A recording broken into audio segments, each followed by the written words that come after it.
तो देखिए आज का क्लास जो है उसमें हम लोग दो बहुत सारे टॉपिक्स हैं, लेकिन हम लोग जो है वो आज दो इंपॉर्टेंट टॉपिक्स के ऊपर डिस्कशन करेंगे। और ऐसे दो इंपॉर्टेंट टॉपिक्स हैं जो इस बार के लिए सबसे इंपॉर्टेंट टॉपिक्स है, ठीक है, इसीलिए इसको हम लोगों ने लास्ट तक रखा था। और उसमें सबसे पहला टॉपिक होगा आपका जो ईरान का क्राइसिस चल रहा है उसके बारे में हम लोग डिस्कस करेंगे, है ना। ये बहुत बर्निंग टॉपिक है, इंटरव्यू में भी खूब पूछा गया है, मेंस में भी इससे प्रश्न जो है वो एक्सपेक्टेड है, हो सकता है कि इससे प्रश्न जो है वो आना चाहिए। यदि डायरेक्ट क्वेश्चन नहीं आएगा तो स्ट्रेट ऑफ हॉर्मूज, है ना, या फिर उसको इकोनॉमी से लिंक करके, सप्लाई चेन रिजिलियंस से लिंक करके जो है वो क्वेश्चन आ सकता है, ठीक है। तो इसको हम लोग एक हॉलिस्टिकली डिस्कस करेंगे। दूसरा हम लोग जो टॉपिक डिस्कस करेंगे वो डिस्कस करेंगे ऑपरेशन सिंदूर के बारे में, है ना, कि इंडिया का एक मेजर अचीवमेंट था और भारत सरकार ने इसको जो है वो बहुत पॉपुलराइज और, है ना, बहुत ज्यादा जो है वो इसको पब्लिकली जो है वो दिखाया भी कि हम लोगों ने एक बहुत सक्सेसफुल मिशन जो है वो कैरी आउट किया था ऑपरेशन सिंदूर के नाम से। तो उसके बारे में हम लोग डिस्कस करेंगे। इसके अलावा और भी हमारा दो टॉपिक है जिसमें हम लोग संघाई कोऑपरेशन एसोसिएशन है और उसके बाद 10 साल जो है वो मेक इन इंडिया प्रोग्राम के पूरे हो गए हैं। तो ये दो और टॉपिक्स है, इस दो के नोट्स जो है वो पढ़ लीजिएगा, है ना, उसमें मुझे नहीं लगता है कि कुछ और इशू होना चाहिए, ठीक है। तो सबसे पहले हम लोग जो है इन दो टॉपिक्स को होलिस्टिकली डिस्कस करते हैं। एक बार आप लोग मुझे सॉरी कंफर्म करेंगे कि मेरा वॉइस क्लियर है और स्क्रीन शेयर जो है वो हो रहा है, ठीक है। ठीक है, तो अब हम लोग स्टार्ट करते हैं। आज का हमारा पहला टॉपिक जो है वो है रीसेंट ईरान का क्राइसिस, ठीक है। देखिए, ये एक बहुत दुविधाजनक जो है वो पॉइंट है ना। ईरान क्राइसिस जब हम लोग पढ़ रहे हैं तो मतलब ये एक ऐसा सिचुएशन है जिसमें हम लोग अगले दिन सुबह उठते हैं और हमें पता चलता है कि जो पेट्रोल का प्राइस है वो 150 रुपये लीटर पहुंच गया किसी जगह पर, है ना।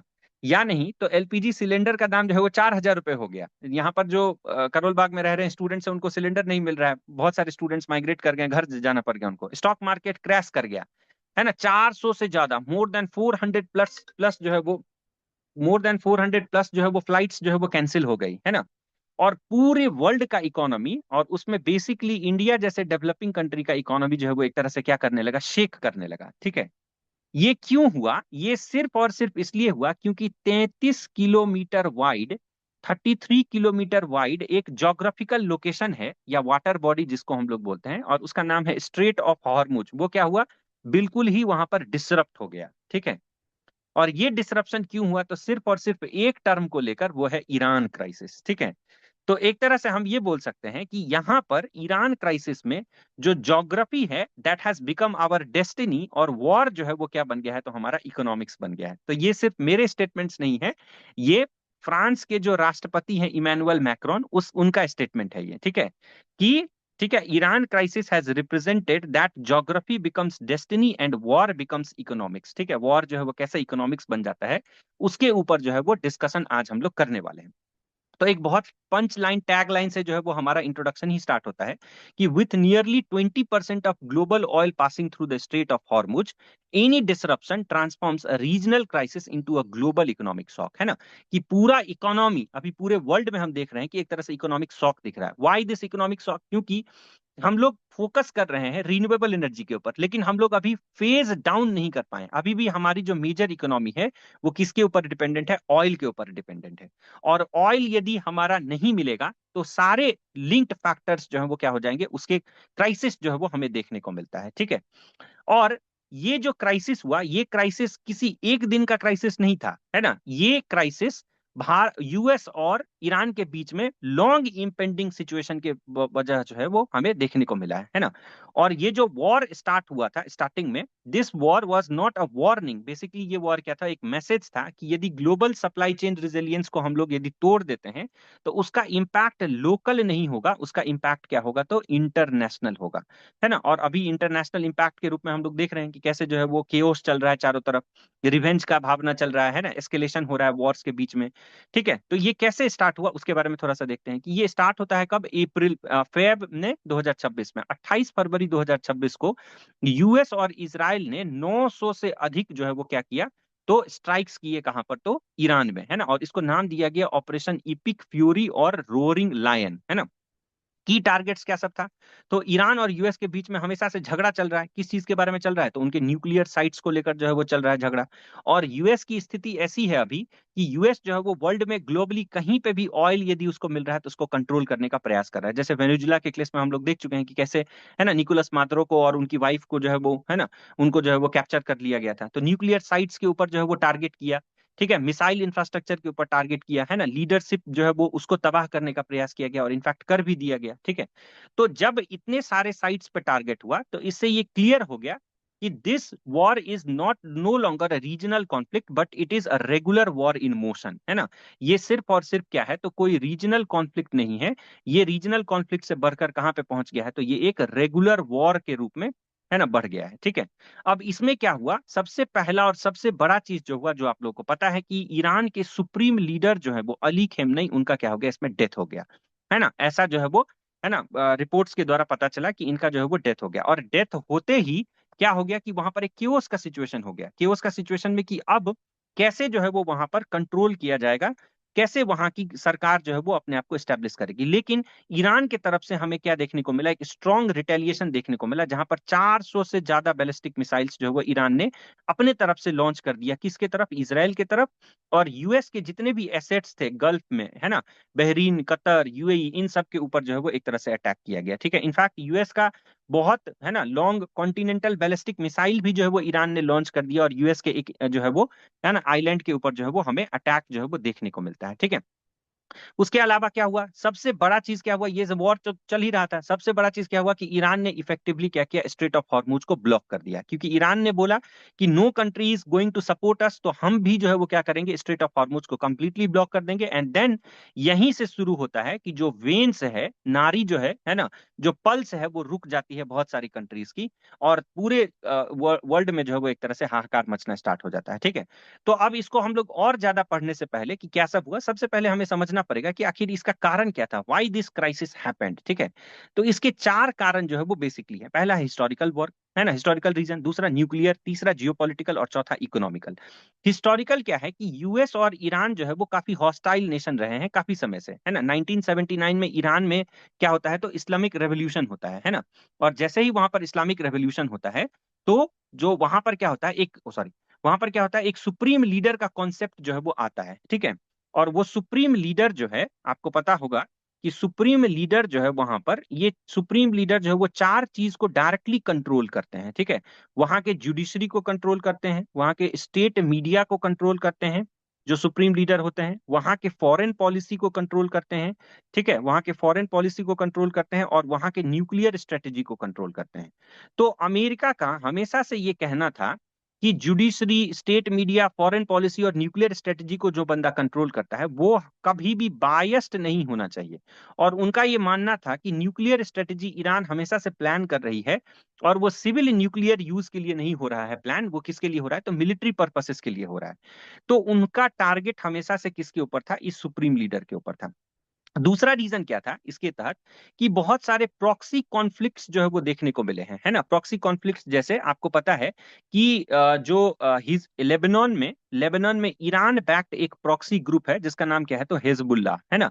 तो ये हेजबुल्ला जो है वो एक तरह से ईरान का सपोर्ट इसको जो है वो बताया जाता है, और ये हमेशा वेस्ट एशिया कंट्रीज जैसे सीरिया, यमन, इराक, इन सब में जो है वो क्राइसिस के लिए जो है वो रिस्पॉन्सिबल माना जाता है। ठीक है, उसके अलावा जो ईरान और इजराइल है, उसको उसके दोनों के कंट्रीज के बीच में जो है वो क्या है, तो एक तरह से, है ना, सुपरमेसी के लिए जो है वो कॉन्फ्लिक्ट चलते रहता है। ठीक है, यूएस के द्वारा एक और पॉइंट क्या कहा गया कि ईरान में जितने भी रिफॉर्म मूवमेंट्स हुए, ठीक है, ईरान में कुछ रिफॉर्म मूवमेंट्स हुए थे, यदि आप इसका हिस्ट्री पढ़ेंगे तो आपको पता चलेगा कि 2009 में ईरान में एक ग्रीन मूवमेंट हुआ था। ठीक है, क्या हुआ था, ग्रीन मूवमेंट। ठीक है, इस ग्रीन मूवमेंट में जो इलेक्शन कंटेस्ट करने के लिए, है ना, अपोजिशन लीडर्स को जो है वो दबाया गया था इस मूवमेंट के बाद। ठीक है, ग्रीन मूवमेंट के बाद, तो एक तरह से जो रिफॉर्म करने का प्रयास था वो अनसक्सेसफुल कर दिया गया। Why, because due to the, है ना, leadership of this supreme leader, इस सुप्रीम लीडर के इंटरफेरेंस की वजह से। 2019 में इस प्रकार से एक और प्रोटेस्ट होता है जिसको हम लोग बोलते हैं ब्लडी प्रोटेस्ट। ठीक है, वहां पर एक ब्लडी प्रोटेस्ट होता है, और इस ब्लडी प्रोटेस्ट की वजह से कई सारे लोगों को जो है वो मार दिया जाता है, बहुत सारे लोगों को एग्जीक्यूट कर दिया जाता है। फिर 2022 में ईरान में एक और प्रोटेस्ट होता है, उसका नाम है विमेन लाइफ फ्रीडम मूवमेंट। ठीक है, तो ये सारे प्रोटेस्ट जो है वो होते हैं, और यूएस का ये कहना है कि इन सारे प्रोटेस्ट को बुरी तरीके से जो है वो क्या किया गया, दबा दिया गया। मतलब वहां पर एक तरह से ह्यूमैनिटेरियन क्राइसिस आ गया है। है ना, ह्यूमैनिटेरियन क्राइसिस आ गया है और सुप्रीम लीडर जो है वो इस ह्यूमैनिटेरियन क्राइसिस को खत्म नहीं करना चाहता है, इसको यूज कर रहा है सिर्फ और सिर्फ, है ना, अपने पोजीशन को मेंटेन करने के लिए। तो ये सारे कॉजेस जो है वो इंपॉर्टेंट कॉजेस थे जिसके वजह से यूएस ने क्या बोला कि हमें इस ह्यूमैनिटेरियन क्राइसिस को खत्म करना है, हमें वहां के लोगों को इमेंसिपेट करना है, लिबरेट करना है, ऐसे जो है वो, है ना, ऑथोरिटेरियन डिक्टेटिव रूलर से। दूसरा इशू क्या था इसमें, सबसे बड़ा इशू वो है था न्यूक्लियर इशू। जो वेस्टर्न पावर्स थे वो सस्पेक्ट कर रहे थे कि ईरान जो है वो क्या कर रहा है, न्यूक्लियर वेपन्स कैपेबिलिटी को डेवलप कर रहा है, और ये न्यूक्लियर वेपन्स कैपेबिलिटी जो है वो मिलिट्री पर्पसेस के लिए है। लेकिन ईरान हमेशा से आर्ग्यू करते आ रहा है कि ये जो न्यूक्लियर प्लान है वो सिविलियन पर्पसेस के लिए, मतलब एनर्जी एक्सट्रैक्ट करने के लिए है, ना कि, है ना, न्यूक्लियर मिसाइल्स या न्यूक्लियर बॉम्ब बनाने के लिए है। लेकिन यूएस हमेशा से इसके अगेंस्ट में था। नेक्स्ट क्या है, जियोपॉलिटिकल राइवलरी। अब ईरान जो है वो हमेशा से डोमिनेंस एस्टेब्लिश करना चाहता है, पता ही आपको, है ना, पावर स्ट्रगल है वहां पर वेस्ट एशिया में। और यूएस जो है वो उसका बहुत क्लोज एलाई कौन है, तो इसराइल है। और इसराइल चाहता है कि ईरान का इन्फ्लुएंस जो है वो कभी भी वेस्ट एशिया में इसराइल से ज्यादा ना बढ़े, ठीक है। तो एक तरह से ये जियोपॉलिटिकल राइवलरी दिखता है गल्फ स्टेट्स के बीच में। और लास्ट वन इज क्या चीज, तो इकोनॉमिक फैक्टर, ठीक है। अब ईरान के ऊपर यूएस ने बहुत सारे सैंक्शंस क्या किए, तो एक तरह से इंपोज कर दिए, जिसके वजह से ईरान को जो है वो ऐसा लगने लगा कि हमें अलग थलग रखा जा रहा है ना। ग्लोबल जो जियोपॉलिटिक्स है उससे कट ऑफ करने का प्रयास किया गया है। जो एनर्जी रूट्स है और ऑयल मार्केट से उसके ऊपर कंट्रोल स्टैब्लिश करने का प्रयास एक तरह से यूएस जो है वो करने लगी, जिसको वीपनाइजेशन ऑफ ट्रेड या वीपनाइजेशन ऑफ जो है वो हम लोग, है ना, रूट्स बोलते हैं। ग्लोबल एनर्जी मार्केट जो है वो है ना काफी वॉलेटाइल है, और इस कॉन्फ्लिक्ट की वजह से और ज्यादा वॉलेटाइल जो है वो हमें देखने को मिला। तो these were the basic reasons, जहां पर, है ना, ये हिस्टोरिकल रीजंस आप मान सकते हैं इसके, ठीक है, या फिर इकोनॉमिक रीजंस या फिर न्यूक्लियर रीजंस, ठीक है, और कुछ जो है वो, है ना, प्रेजेंट रीजंस हैं जिस रीजंस की वजह से हमें वहां पर इस प्रकार का स्ट्राइक जो है वो देखने को मिलता है। अब वहां पर क्या डायमेंशन है इस पॉलिटिकल, मतलब इस क्राइसिस से हमें क्या क्या देखने को मिला है। तो सबसे पहले इस क्राइसिस से हमें क्या देखने को मिला है कि जो वेस्ट एशिया है, जो वेस्ट एशिया है, उस वेस्ट एशिया में हम एक राइजिंग कॉन्फ्लिक्ट से फुल स्केल्ड वॉर, है ना, फुल एस्केलेशन ऑफ एक वॉर जो है, फुल एस्केलेशन ऑफ वॉर जो है वो हमें अभी देखने को मिला है। जहां पर ये वेस्ट एशिया एक इंपॉर्टेंट जो है वो क्या है, चोक पॉइंट है, जहां पर 30% से ज्यादा ग्लोबल ऑयल रिजर्व्स हैं, है ना। और ये स्ट्रेटेजिक स्टेक्स हैं, और यूएस इसको डायरेक्टली क्या करना चाहता है, कंट्रोल करना चाहता है। स्पेशली जो डोनाल्ड ट्रंप एडमिनिस्ट्रेशन 2.0 है ना, डोनाल्ड ट्रंप एडमिनिस्ट्रेशन 2.0 है, वो इस प्रकार के ग्लोबल रिजर्व्स के ऊपर अभी टारगेट कर रहे हैं। आपको पता है जैसे इन्होंने वेनेजुला के ऊपर जो है वो क्या किया, टारगेट किया। ये जो है वो ग्रीनलैंड को जो है वो लेना चाह रहे हैं, क्यों, क्योंकि क्रिटिकल मिनरल्स और रेयर अर्थ मिनरल्स वहां पे बहुत ज्यादा हैं। तो जितने भी नेचुरल रिसोर्सेस हैं उसको कंट्रोल करने का प्रयास जो है वो यूएस के द्वारा कंटिन्यूअसली किया जा रहा है, सो दैट कि वो इन स्टेक्स को यदि कंट्रोल कर लेते हैं तो क्या कर सकते हैं कि स्ट्रेटेजिकली वो सारे कंट्रीज और नेशंस को अपने ऊपर डिपेंडेंट बना सकते हैं। और एक तरह से जो बोला जा रहा है कि US has lost its charm, वो रीगेन करने का जो है वो प्रयास किया जा रहा है एक तरह से यूएस के द्वारा, है ना।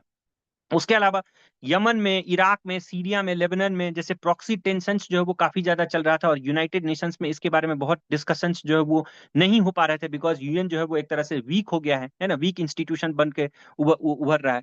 जहां पर हम बात करते हैं मल्टीलैटरलिज्म का, है ना, मल्टीलैटरलिज्म का, तो हम देख रहे हैं कि जो यूनाइटेड नेशंस है वो एक तरह से इसको केटर नहीं कर पा रही है सही ढंग से। यदि पीस प्लान भी हम देख रहे हैं, यदि दो कंट्रीज के बीच में वॉर रिजॉल्व करने की बात आती है तो यूएस का जो है वो बैकिंग हमें चाहिए, यूएन का बैकिंग बाद में लिया जाता है। फॉर एग्जांपल जैसे गाजा पीस बोर्ड हो जाता है। तो ये जियो पॉलिटिकल सिचुएशन वहां पर काफी ज्यादा इंपॉर्टेंट जो है वो, है ना, इस एरिया में काफी ज्यादा बन गया है। और क्यों, उसमें एक इंपॉर्टेंट प्लेयर कौन है, तो यूएस है। नेक्स्ट क्या है, एनर्जी सिक्योरिटी इंपॉर्टेंट है वहां पर। एनर्जी सिक्योरिटी क्यों है, तो आपको पता है कि स्ट्रेट ऑफ हॉर्मुज जो है वो 20% से ज्यादा ग्लोबल ऑयल ट्रेड का होता है, मतलब 20 मिलियन बैरल्स जो है वो पर डे वहां पर ट्रेड होता है। और हम लोग तो, है ना, मोर देन 70% जो है वो हमारा ऑयल एक तरह से कहां से आता है, तो स्ट्रेट ऑफ हॉर्मुज से आता है, एलपीजी बेसिकली, है ना। 30% से ज्यादा जो है वो क्रूड यहाँ पर, 1/3 जो है वो, 1/3 जो है वो ग्लोबल एलएनजी एक्सपोर्ट्स हम लोग जो है वो यहाँ से, है ना, पूरे वर्ल्ड में जो है वो एक तरह से एक्सपोर्ट होता है। तो इससे क्या होता है, बेसिकली इन टेंशंस की वजह से जो क्रूड ऑयल के प्राइसेस हैं वो क्या हो जाते हैं, तो बढ़ जाते हैं। और कोविड के समय में ऐसा ही सिचुएशन हमें देखने को मिला था, जहां पर क्रूड ऑयल के प्राइसेस $100 पर बैरल से, है ना, क्या हुआ था, तो एक तरह से सूट अप कर गया था। और सेम सिचुएशन जो है वो अभी भी हमें देखने को मिला है। अब एक डेटा यहाँ पर दिया हुआ है कि यदि $10 यदि क्रूड ऑयल के प्राइस में यदि गेन होता है, मतलब इंक्रीज होता है, तो 0.2 से 0.3% जो है वो ग्लोबल इन्फ्लेशन एक तरह से क्या कर सकता है, तो है ना, इंक्रीज कर सकता है। तो ये इंक्रीज जो है वो हमें सब जगह देखने को मिलता है, मतलब not only in that particular area but in the Asian countries, है ना, European countries, African countries, specially on low and middle income countries के ऊपर जो है वो इसका काफी ज्यादा इंपैक्ट जो है वो हमें देखने को मिलता है। ठीक है। उसके अलावा क्या होता है कि अब क्योंकि एक वॉर जोन से है ना, स्ट्रेट ऑफ हॉर्मुज एक वॉर जोन है, जिधर एक तरफ ईरान है ना, दूसरे तरफ दूसरे कंट्री यूएई है, कुवैत है। तो एक वॉर जोन से जो है वो हमें क्या करना है, शिप को जो है वो निकाल कर लाना है। तो दूसरे कंट्रीज और जो कंपनीज हैं, वो कंपनीज क्या करते हैं कि वो बोलते हैं कि हम अपने शिप को तभी भेजेंगे जब इसका इंश्योरेंस प्रीमियम जो है वो, उसका कॉस्ट जो है वो कंट्री बियर करेगी। और वो इंश्योरेंस प्रीमियम क्या कर दिया जाता है, तो ऑटोमेटिकली बढ़ा दिया जाता है। ठीक है। वो बढ़ जाएगा इंश्योरेंस प्रीमियम का कॉस्ट। तो यदि इंश्योरेंस प्रीमियम का कॉस्ट बढ़ जाएगा 2 से 3 गुना, मतलब जहाज को यदि कुछ होता है तो उसका पूरा कॉस्ट जो है वो कंट्री वहन करेगी, और जितना पहले इंश्योरेंस के लिए पैसा दे रही थी कंट्री, उससे भी 2 से 3 गुना यदि ज्यादा देना पड़ेगा, तो ऑब्वियस बात है ना, कि क्या हो जाएगा, क्राइसिस होना धीरे धीरे स्टार्ट होगा। और जो ऑयल इंपोर्टिंग कंट्रीज हैं उनको एक तरह से करेंसी डिप्रिसिएशन जो है वो देखने को मिल सकता है। तो ये इकोनॉमिक इंपैक्ट हमें जो है वो देखने को मिला है वहां पर। नेक्स्ट क्या है कि अभी जैसे हम लोग खरीफ सीजन में इंटर करने वाले हैं, है ना, रबी सीजन का अभी हमारे यहाँ क्या हो रहा है, तो हार्वेस्टिंग चल रहा है। आपको पता है वीट का हम लोग हार्वेस्टिंग कर रहे हैं। तो खरीफ सीजन को बोने के लिए और हमें क्या चाहिए, बहुत ज्यादा फर्टिलाइजर्स की जरूरत है, स्पेसिफिकली हमें यूरिया चाहिए, है ना, और भी दूसरे फर्टिलाइजर्स का जरूरत है। और वेस्ट एशिया से हम लोग जनरली क्या कर रहे हैं, तो बहुत सारे फर्टिलाइजर्स को हम लोग इंपोर्ट कर रहे हैं। ठीक है। या तो हम लोग प्रोसेस्ड फॉर्म में इंपोर्ट कर रहे हैं, या तो हमें रॉ फॉर्म में इंपोर्ट कर रहे हैं, उसको प्रोसेस हम लोग यहाँ पर लाकर कर रहे हैं। तो यदि स्ट्रेट ऑफ हॉर्मुज एक तरह से यदि चोक कर जाता है ना, तो स्ट्रेट ऑफ हॉर्मुज चोक करने से क्या होगा कि ये जो फर्टिलाइजर्स हैं, है ना, इनके एक तरह से इंपोर्ट घट जाएंगे, और इंपोर्ट घटेंगे तो क्या होगा कि उसका प्राइस जो है वो शूट अप कर जाएगा। प्राइस शूट अप करेगा तो फिर क्या होगा, फूड सिक्योरिटी के ऊपर भी एक तरह से जो है वो क्वेश्चन मार्क उठ जाएगा। ठीक है। और इससे क्या होगा कि जो सरकारें सब्सिडीज देते आ रही हैं, उस सब्सिडी का कॉस्ट जो है वो और ज्यादा बर्डन जो है वो सरकार के ऊपर जो है वो बढ़ जाएगा। तो ये भी एक बहुत इंपॉर्टेंट फैक्टर, यदि ये वॉर रिजॉल्व नहीं होता है और स्टेट ऑफ हार्मोज को फ्री नहीं कराया जाता है, तो आगे आने वाले समय में जो है वो हमें देखने को मिल सकता है। इसके अलावा नेचुरल गैस एक इंपॉर्टेंट कंपोनेंट है। आप देख रहे हैं कि कैसे कुकिंग गैस जो, जिसको लिक्विफाइड पेट्रोलियम एलपीजी जो हम लोग बोलते हैं, उसका क्राइसिस जो है वो चल हो गया है ना। और उस क्राइसिस के वजह से कई सारे लोग जो है ना, कन्वेंशनल मेथड ऑफ कुकिंग जिसमें फायरवुड हो गया, काउ डंग हो गया, गांव में जो है वो इन सब के ऊपर फोर्स्ड हो गए हैं करने के लिए। शहरों में जो है वो इंडक्शन या फिर इलेक्ट्रिकल हीटर्स जो होते हैं जिसपे कुकिंग हो सकता है, उसका शॉर्टेज हो गया है। तो ये भी एक मेजर लॉजिस्टिक कॉस्ट को जो है वो बढ़ा देता है, जहां पर इकोनॉमीज अभी रेडी नहीं है कि इलेक्ट्रिसिटी के ऊपर जो है वो स्विच कर सके। तो फूड सिक्योरिटी कंसर्न्स जो है वो यहाँ से भी हमारे लिए क्या हो जाता है, तो बढ़ जाता है। Now the most important thing is humanitarian crisis. अब ईरान के द्वारा, है ना, ये कहा गया कि जो इनिशियल स्ट्राइक्स हुए थे स्टार्टिंग में, वहां पर एक स्कूल के ऊपर जो है वो स्ट्राइक किया गया, और उस स्कूल में 80+ जो है वो एक तरह से स्टूडेंट्स जो है वो मारे गए। तो ह्यूमैनिटेरियन क्राइसिस जो है वो भी हमें वहां पर देखने को मिल रहा है, जहां पर, है ना, बेतहाशा तरीके से यदि हम लोग ड्रोन से अटैक कर रहे हैं, है ना, हम लोग मिसाइल से अटैक कर रहे हैं, तो उसके वजह से क्या हो रहा है कि सिविलियंस जो है वो मारे जा रहे हैं। उसके अलावा जो गल्फ कंट्रीज हैं, गल्फ नेशन है, वहां पर 30 मिलियन से ज्यादा माइग्रेंट वर्कर्स काम करते हैं, जहां पर एशियन वर्कफोर्स बहुत ज्यादा। आपको पता है कि हमारे यहाँ के भी डायस्पोरा, इंडियन डायस्पोरा जो है वो बहुत सारे लोग हैं वहां पर, यूएई में कई सारे लोग हैं। तो इस कॉन्फ्लिक्ट्स के वजह से जो इवैक्यूएशन ऑपरेशन है वो क्या हो जाएगा, एक तरह से बहुत ज्यादा प्रॉब्लमेटिक हो जाएगा, और इतने लोगों को इवैक्यूएट करके लाना भी एक अपने आप में चैलेंजिंग है। नेक्स्ट इज मेरी टाइम इशू है यहाँ पर। अब जो स्ट्रेट ऑफ हॉर्मुज है, उसका narrowest point is only 21 miles, और इस 21 माइल्स नैरो पॉइंट पर यदि शिप्स को फ्री मूवमेंट करने से रोक दिया जाए, लगभग 3,000 से अधिक शिप्स जो है वो मंथली वहां से ट्रांजिट करते हैं, जिसमें एसेंशियल कंपोनेंट्स जैसे कि LNG, crude oil, fertilizers, chemicals, ये सब जो है वो वहां से पास करते हैं। यदि इसको रोक दिया जाए तो इसका डायरेक्ट इम्पैक्ट जो है वो किसके ऊपर पड़ेगा, तो इसके जो, है ना, कंज्यूमर कंट्रीज हैं या कंज्यूमर कॉन्टिनेंट्स हैं, उसके ऊपर इसका डायरेक्ट इंपैक्ट जो है वो पड़ सकता है। तो मेरी टाइम सिक्योरिटी के लिए भी उस रीजन में एक चैलेंज है। और आपको पता है कि कैसे इंटरनेशनल वाटर्स में, है ना, जो इंडिया बॉन्ड एक शिप था उसको भी जो है वो डुबो दिया गया। ईरान का एक वॉर फ्रिगेट था, उसको जो है वो डुबो दिया गया। दूसरी वॉर फ्रिगेट जो है वो भारत में आकर उसने शरण लिया कोची में, है ना। कुछ एक वॉर फ्रिगेट जो है वो श्रीलंका में जाकर उसने जो है वो टेम्पररी शरण लिया हुआ है। उसके अलावा न्यूक्लियर और ग्लोबल ऑर्डर का रिस्क हो जाता है। क्योंकि ईरान के ऊपर हमेशा से एक जो है वो एलिगेशंस लग रहा है कि एक तरह से ये न्यूक्लियर प्लोरिफिलेशन कर सकता है, न्यूक्लियर जो है वो सब्सटेंसेस का यूज कर रहा है ना, किस चीज को बनाने में, तो मिसाइल्स को बनाने में, बॉम्ब्स को क्रिएट करने में। तो यदि रूल रूल बेस्ड ऑर्डर यदि वीक हो जाए तो हमें कभी नहीं पता है कि कौन सा कंट्री कौन सा जो है वो न्यूक्लियर वेपन जो है वो यूज कर दे। तो ये सारे कॉन्सिक्वेंसेस जो है वो हमें काफी डेप्थ में जो है वो हमें देखने को मिल रहा है। ठीक है, अब सिग्निफिकेंस हमें देखना है स्ट्रेट ऑफ हॉर्मुज का, क्योंकि हो सकता है आपको यूएस ईरान क्राइसिस या ईरान क्राइसिस डायरेक्ट ना पूछकर आपको ज्यादा फोकस जो है वो किसके ऊपर देकर पूछा जाए, तो स्ट्रेट ऑफ हॉर्मुज के ऊपर जो है वो फोकस देकर पूछा जाए। अच्छा, वन मोर थिंग, एक और चीज जो है वो आपको ध्यान रखना है। जैसे इंडिया है ना, इंडिया जो है वो आपको पता होगा कि ईरान में और जितने भी मिडिल ईस्ट के या फिर वेस्ट एशिया के नेशंस हैं उसमें बहुत ज्यादा बासमती राइस का एक्सपोर्ट करती है।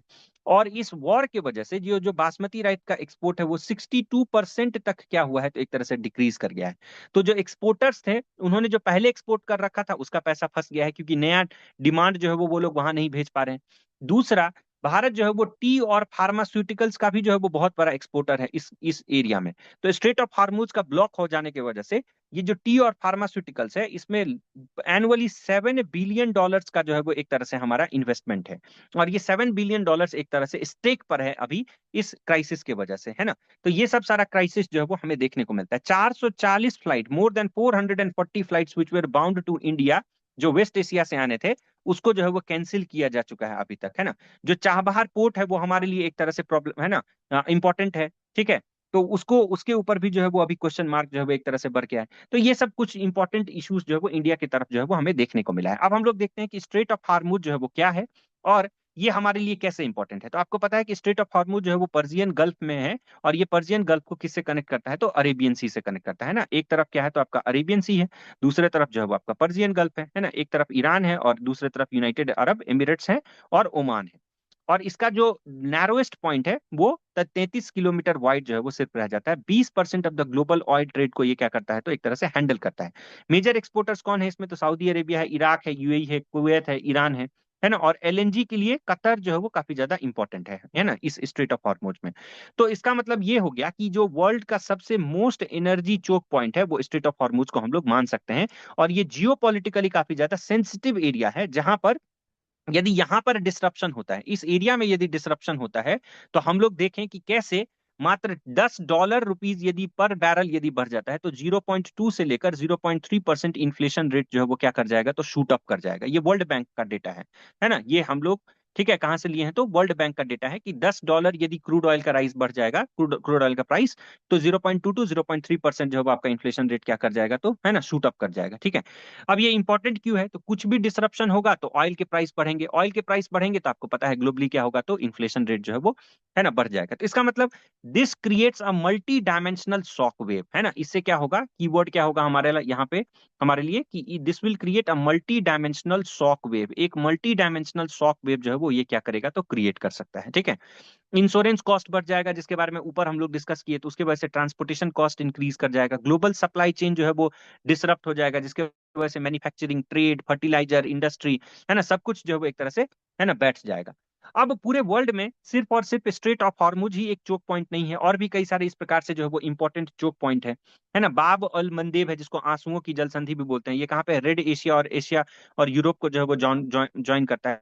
लेकिन यहाँ पर हाउतीज जो है वो एक तरह से क्राइसिस पॉइंट है ना क्रिएट करते हैं। सुएज कैनाल आप लोगों को पता है ये मोस्ट बिजिएस्ट सी रूट माना जाता है, ये 12% ऑफ द वर्ल्ड ट्रेड जो है इसे पास करता है ना। उसके बाद इसके अलावा कौन सा है, मलाका स्ट्रेट है ना, एशियन ऑयल रूट है ये। ठीक है, पायरेसी यहाँ पर बहुत ज्यादा होता है ना। आप लोगों ने सुना होगा, ठीक है, सोमालियन पायरेट्स, लेकिन सोमालियन पायरेट्स से ज्यादा फेमस जो है, मतलब खतरनाक जो है, ये मलक्कन पायरेट्स होते हैं। ठीक है, मलाका स्ट्रेट में जो पाए जाते हैं। नेक्स्ट इस पनामा कैनाल है, पनामा नहर है ना। और नेक्स्ट क्या है, तो बोस्पोरस है। अच्छा, एक स्टेटमेंट है ये चोक पॉइंट्स को लेकर, बहुत फेमस स्टेटमेंट है कि if Hormoz is heart, Suez is artery and Malacca is nerve, है ना। इसको आप लोग यूज भी कर सकते हैं, मतलब कहीं पे आपको लिखना हो तो आप लोग लिख सकते हैं। एक बहुत फेमस स्टेटमेंट है कि if Hormuz is heart, Antonio Guterres का स्टेटमेंट है ये। इफ हार्मूज इज हार्ट, है ना, स्वेज जो है वो क्या है, तो artery, Suez is artery and, ठीक है, मलाका, मलाका जो है वो मलाका क्या है, तो मलाका नर्व, मलाका क्या है, तो ये एक मलाका एक्ट्स एज नर्व। ठीक है, तो ये सारे ग्लोबल चोक पॉइंट्स हैं जो बेसिकली है ना क्या करते हैं, तो ट्रेड को बैलेंस करके रखते हैं पूरे ओवरऑल वर्ल्ड में, है ना। ये मैप जो है वो आप लोग देख पा रहे होंगे यहाँ पर कि डिफरेंट डिफरेंट जगह पर कहाँ कहाँ है ये, ठीक है। अब इसका ग्लोबल लेवल पे इम्पैक्ट भी एक बार हम लोग देख लेते हैं। तो सबसे पहले आप लोगों को पता है कि एनर्जी शॉक जो है वो यहाँ से देखने को मिला है ना, कि कैसे 20% ऑफ द ग्लोबल ऑयल यदि इम्पैक्ट होगा, तो भारत में 85% ऑफ द ऑयल इंपोर्ट, और पूरे वर्ल्ड में जो लो एंड मिडिल इनकम कंट्रीज हैं और दूसरे डेवलप्ड नेशंस हैं वहां पर भी जो है वो इसका प्राइस स्पाइक होगा और सप्लाई इनसिक्योरिटी जो है वो बढ़ जाएगी। ग्लोबल इन्फ्लेशन जो है वो बढ़ जाएगा। डेटा हम लोग ऊपर देख ही चुके हैं कि कैसे ग्लोबल इन्फ्लेशन बढ़ जाएगा। इकोनॉमिक ग्रोथ जो है वो स्लो डाउन हो जाएगा, और जो करंट अकाउंट डेफिसिट है वो देखने को मिलेगा, क्योंकि ज्यादा डॉलर्स में हमें पे करना पड़ेगा। ज्यादा डॉलर्स में पे करेंगे तो हमारा करंट अकाउंट डेफिसिट होगा, करंट अकाउंट डेफिसिट होगा तो हमारा इन्फ्लेशन रेट ऑटोमेटिकली बढ़ जाएगा, इन्फ्लेशन रेट बढ़ जाएगा तो फिर हमारे लिए, है ना, आम आदमी के लिए जो है वो एक तरह से जीना मुश्किल हो जाएगा। सप्लाई चेन डिसरप्शंस जो है वो देखने को मिल रहा है हमें, जैसे क्रूड में, ऑयल में, है ना, एलएनजी में, फर्टिलाइजर्स जो है वो बताएं कैसे इंपॉर्टेंट है। जैसे खरीफ सीजन अभी स्टार्ट होने वाला है तो उसके लिए हमें काफी ज्यादा यूरिया और फर्टिलाइजर्स की जरूरत है। फिनेंशियल मार्केट वॉलिटिलिटी जो है वो हमें देखने को मिलता है। अब क्या हुआ इसके वजह से कि हमने देखा कि कैसे जो है वो हमारा स्टॉक मार्केट क्रैश कर गया, 440 से अधिक फ्लाइट्स जो है वो कैंसिल हो गए।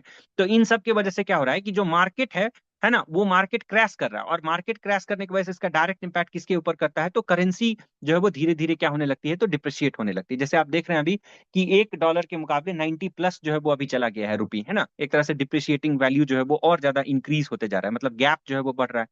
फूड सिक्योरिटी रिस्क जो है वो हमें देखने को मिलता है लॉन्ग रन में। जैसे अभी हम लोग डिस्कस कर रहे थे कि फर्टिलाइजर का यदि शॉर्टेज होगा, है ना, यदि ऑयल का शॉर्टेज होगा तो क्या होगा, उसके वजह से जो खेती है उसके ऊपर प्रभाव पड़ेगा, जो नेक्स्ट हमारा फार्मिंग सीजन होगा उसके ऊपर प्रभाव पड़ेगा। और फार्मिंग सीजन यदि खराब जाएगा तो फिर फूड सिक्योरिटी रिस्क जो है वो फिर एग्रेवेट हो जाएगा, बढ़ जाएगा। ह्यूमैनिटेरियन कंसर्न्स हैं, है ना, मोर देन 80 स्टूडेंट्स जैसे ईरान ने कहा कि पहले ही दिन मारे गए। इस प्रकार से अभी बहुत सारे जो है वो सिविलियंस मारे जा चुके हैं, बहुत सारे लोगों को डिफ्यूज, है ना, डिस्प्लेस करना पड़ा है, सॉरी, रिफ्यूजी को, है ना, एक जगह से दूसरे जगह ले जाना पड़ा है ना। और हमारे जो डायस्पोरा है उनको एक्सट्रैक्ट करने के लिए हमें कई सारे ऑपरेशंस जो है वो चलाने पड़ रहे हैं। और लास्टली जो मेरी टाइम सिक्योरिटी रिस्क है वो बहुत ज्यादा जो है वो बढ़ गया है। तो इसका मतलब कहने के लिए हम बोल सकते हैं कि for India this is not a foreign policy, this is a domestic, this is a matter of domestic stability, है ना। भारत के लिए सिर्फ और सिर्फ ये एक फॉरेन पॉलिसी का मुद्दा नहीं है कि जहां पर हम कुछ फॉरेन फॉरेन पॉलिसी के तहत, डिप्लोमेसी के तहत हम लोग करें। This is the matter of, ये किसके लिए, किस चीज से रिलेटेड मैटर है, तो it is the matter of domestic stability. यदि ये मैटर सॉर्ट आउट जल्दी नहीं होता है तो हम देखेंगे कि कैसे जो है वो डोमेस्टिक स्टेबिलिटी हमारा बिगड़ सकता है ना, धीरे धीरे करके। अब मल्टीलैटरलिज्म के ऊपर इसका क्या इंपैक्ट पड़ सकता है, तो हम लोग जानते हैं कि यूनाइटेड नेशंस जो है वो, है ना, इसको कर्व करने में अनसक्सेसफुल रही है, ठीक है। और इस प्रकार का यूनिलैटरल मिलिट्री एक्शंस जो है वो क्या करता है, यूनाइटेड नेशंस की डिसीजन मेकिंग अथॉरिटी को जो है वो क्या करता है, तो क्वेश्चन करता है ना। आपको पता है कि किसी भी प्रकार का अटैक कोई दूसरे कंट्री, किसी सॉवरेन स्टेट के ऊपर नहीं कर सकता है अनटिल एंड अनलेस यदि वो सेल्फ डिफेंस में इस अटैक को ना कर रहा हो, है ना। तो ये जो है वो एक मेजर कंसर्न है यूनाइटेड नेशंस लेड डिप्लोमेसी का, कि यूनाइटेड नेशन का जो है वो रेलेवेंस धीरे धीरे खत्म हो गया है या वीक हो गया है। उसके बाद जो रूल बेस्ड ऑर्डर है, जहां पर हम लोग किसी भी इस प्रकार के बायलैटरल इश्यूज को या डिस्कशंस को, टेंशंस को हम लोग जो है वो क्या करते हैं, तो ऑन द टेबल जो है वो सुलझाते हैं। उससे इतर जाकर किसी कंट्री के सुप्रीम लीडर को मार मार देना एक तरह से रूल बेस्ड ऑर्डर या नॉर्म्स, जो इंटरनेशनल एस्टेब्लिश्ड नॉर्म्स हैं, उसको क्या करता है, तो एक तरह से ये चैलेंज करता है ना। जैसे इंटरनेशनल अंडरमाइंस इंटरनेशनल नॉर्म्स में जैसे अनक्लॉज है ना, United nation convention on law of seas. तो उस कन्वेंशन में क्या है कि इंटरनेशनल वाटर्स में हम जो है वो, है ना, जनरली यदि कोई टैंकर है, यदि कोई कार्गो शिप है, तो उसके ऊपर हम लोग डायरेक्ट असॉल्ट अटैक नहीं कर सकते हैं, है ना। यदि नेवीज आपस में लड़ रही है दैट इज डिफरेंट थिंग, लेकिन हम लोग यदि कोई गुड्स एंड सप्लाई वाला यदि कोई कार्गो शिप जा रहा है तो उसके ऊपर हम अटैक नहीं करेंगे। लेकिन इसके इतर यूएन ने भी, सॉरी, यूएस ने भी कई सारे शिप्स के ऊपर जो है, टैंकर्स के ऊपर जो है वो अटैक किए, है ना। ईरान ने भी बहुत सारे को जो है वो ब्लॉकेट्स कर दिया। तो एक तरह से जो united nation convention of law of sea है उसको भी ये क्या कर रहा है, तो चैलेंज कर रहा है। तो आप जितने भी रूल बेस्ड ऑर्डर है वो इसको क्वेश्चन मार्क जो है वो ये क्राइसिस करते हुए दिखाई दे रहा है। मेजर पावर पोलराइजेशन हो रहा है यहाँ पर। अब एक ब्लॉक जो है वो that is US led block, जैसे इजराइल जो है वो, है ना, ब्लैंकली सपोर्ट कर रहा है यूएस को, जबकि दूसरे कुछ नेशंस हैं जो ईरान को सपोर्ट कर रहे हैं। और इस प्रकार से ये पावर कॉन्फ्लिक्ट अब क्या हो गया है, तो एक तरह से है ना, ब्लॉक रिलेटेड कॉन्फ्लिक्ट्स में जो है वो कन्वर्ट होते हुए दिख रहा है। ठीक है, अब इसके वजह से क्या होगा कि ग्लोबल इंस्टीट्यूशंस यदि इस प्रकार के ब्लॉक्स यदि इंक्रीज करेंगे, उनके पावर्स में जो है वो ग्रोथ होगा, तो ग्लोबल इंस्टीट्यूशंस के पावर्स में क्या हो जाएगा, तो हमें डिक्लाइन देखने को मिलेगा। तो जो यूनाइटेड नेशन सिक्योरिटी काउंसिल है, जिसका बेसिक रिस्पॉन्सिबल एंड मोटो है कि इस प्रकार के कॉन्फ्लिक्ट्स को जो है वो क्या करना है, रोकना, वो कॉन्फ्लिक्ट्स जो है वो रोक नहीं पा रही है ना, कॉन्फ्लिक्ट रिजोल्यूशन जो है वो वहां पर सही ढंग से नहीं हो पा रहा है। तो ये सब की वर्ड्स है जिसे हमें अपने आंसर्स में यूज करना है। नेक्स्ट क्या है कि कलेक्टिव सिक्योरिटी मैकेनिज्म जो होना चाहिए था, वो मैकेनिज्म मल्टीलेटरल फोरम्स के द्वारा जो सुझाया जाना चाहिए था, किसी को इनिशिएशन लेना चाहिए था मल्टीलेटरल फोरम्स के तहत से। यहां पर हम देख रहे हैं कि कोई भी ऐसा नेशन जो है वो इनिशिएशन लेने में कतरा रहा है या फिर कोई नहीं ले पा रहा है। ठीक है, न्यूक्लियर प्रोलिफरेशन प्रोग्राम रेजिम के ऊपर जो है वो क्वेश्चन मार्क उठ गया है कि क्या सच में कोई नेशन, है ना, इस प्रकार से न्यूक्लियर प्रोलिफरेशन यदि करता है तो उसके ऊपर इस प्रकार से अटैक किया जा सकता है, किसी दूसरे सॉवरन कंट्री के हेड को जो है वो मारा जा सकता है किसी दूसरे नेशन के द्वारा, है ना। ग्लोबल गवर्नेंस में फ्रेगमेंटेशन जो है वो हमें देखने को मिला। तो दीज आर बेसिक क्राइसिस, जो ये क्राइसिस या फिर मल्टीलैटरलिज्म के ऊपर इंपैक्ट, मल्टीलैटरलिज्म के ऊपर जो है वो क्राइसिस हमें देखने को मिला है। ये सारे जो पॉइंट्स हैं हमारे लिए इंपॉर्टेंट है, इसको आप लोग एग्जांपल्स देकर जो है वो सब्सटेंशिएट कर सकते हैं। नाउ इंपैक्ट ऑन इंडिया के बारे में हम लोग थोड़ा सा प्रीवियसली जो है वो ब्रीफली डिस्कस किए थे, एक बार हॉलिस्टिकली जो है वो डिस्कस कर लेते हैं कि भारत, आपको पता है 85% क्रूड ऑयल जो है वो कहां से मंगाता है, स्ट्रेट ऑफ हॉर्मुज के एरिया से आता है। और यदि वहां पर एलएनजी और क्रूड ऑयल का सप्लाई में यदि क्राइसिस हो जाएगा तो इंडिया में प्राइसेस क्या हो जाएंगे, तो स्पाइक कर जाएंगे, और जो हमारा इंपोर्ट बिल है, मतलब जो डॉलर हमें खर्च करना पड़ रहा है पर बैरल, वो क्या हो जाएगा, तो बढ़ जाएगा। और 40 से 50% जो है वो ऑयल आपका स्ट्रेट ऑफ हॉर्मुज से आता है, तो सप्लाई चेन डिस्टर्ब हो जाएगा। इसे एलपीजी शॉर्टेज तो हमें देखने को मिल ही रहा है, जहां पर हाउस होल्ड जो है उसके फ्यूल कॉस्ट बढ़ गए हैं, 4,000 रुपए से 4,500 रुपए तक जो है वो सिलेंडर, गैस के सिलेंडर्स जो है वो मिल रहे हैं। अब फर्टिलाइजर एंड एग्रीकल्चर एक इंपॉर्टेंट एस्पेक्ट है, इसको आपको लिखना है। बहुत सारे लोग इसको अपने आंसर्स में नहीं लिखेंगे, ठीक है, लेकिन हमें अपने आंसर्स में इसको इंक्लूड करना है कि जैसे कमिंग खरीफ सीजन में हमें बहुत ज्यादा फर्टिलाइजर्स की आवश्यकता पड़ेगी। ठीक है, क्योंकि हम लोग क्या बोएंगे वहां पर, हम लोग बोएंगे उस समय राइस, और राइस को कहा जाता है वाटर गजलर, है ना। ठीक है, पानी इसको बहुत ज्यादा चाहिए, फर्टिलाइजर बहुत ज्यादा चाहिए। तो 40% फर्टिलाइजर जो है वो जनरली कहाँ से आता है, वेस्ट एशिया से।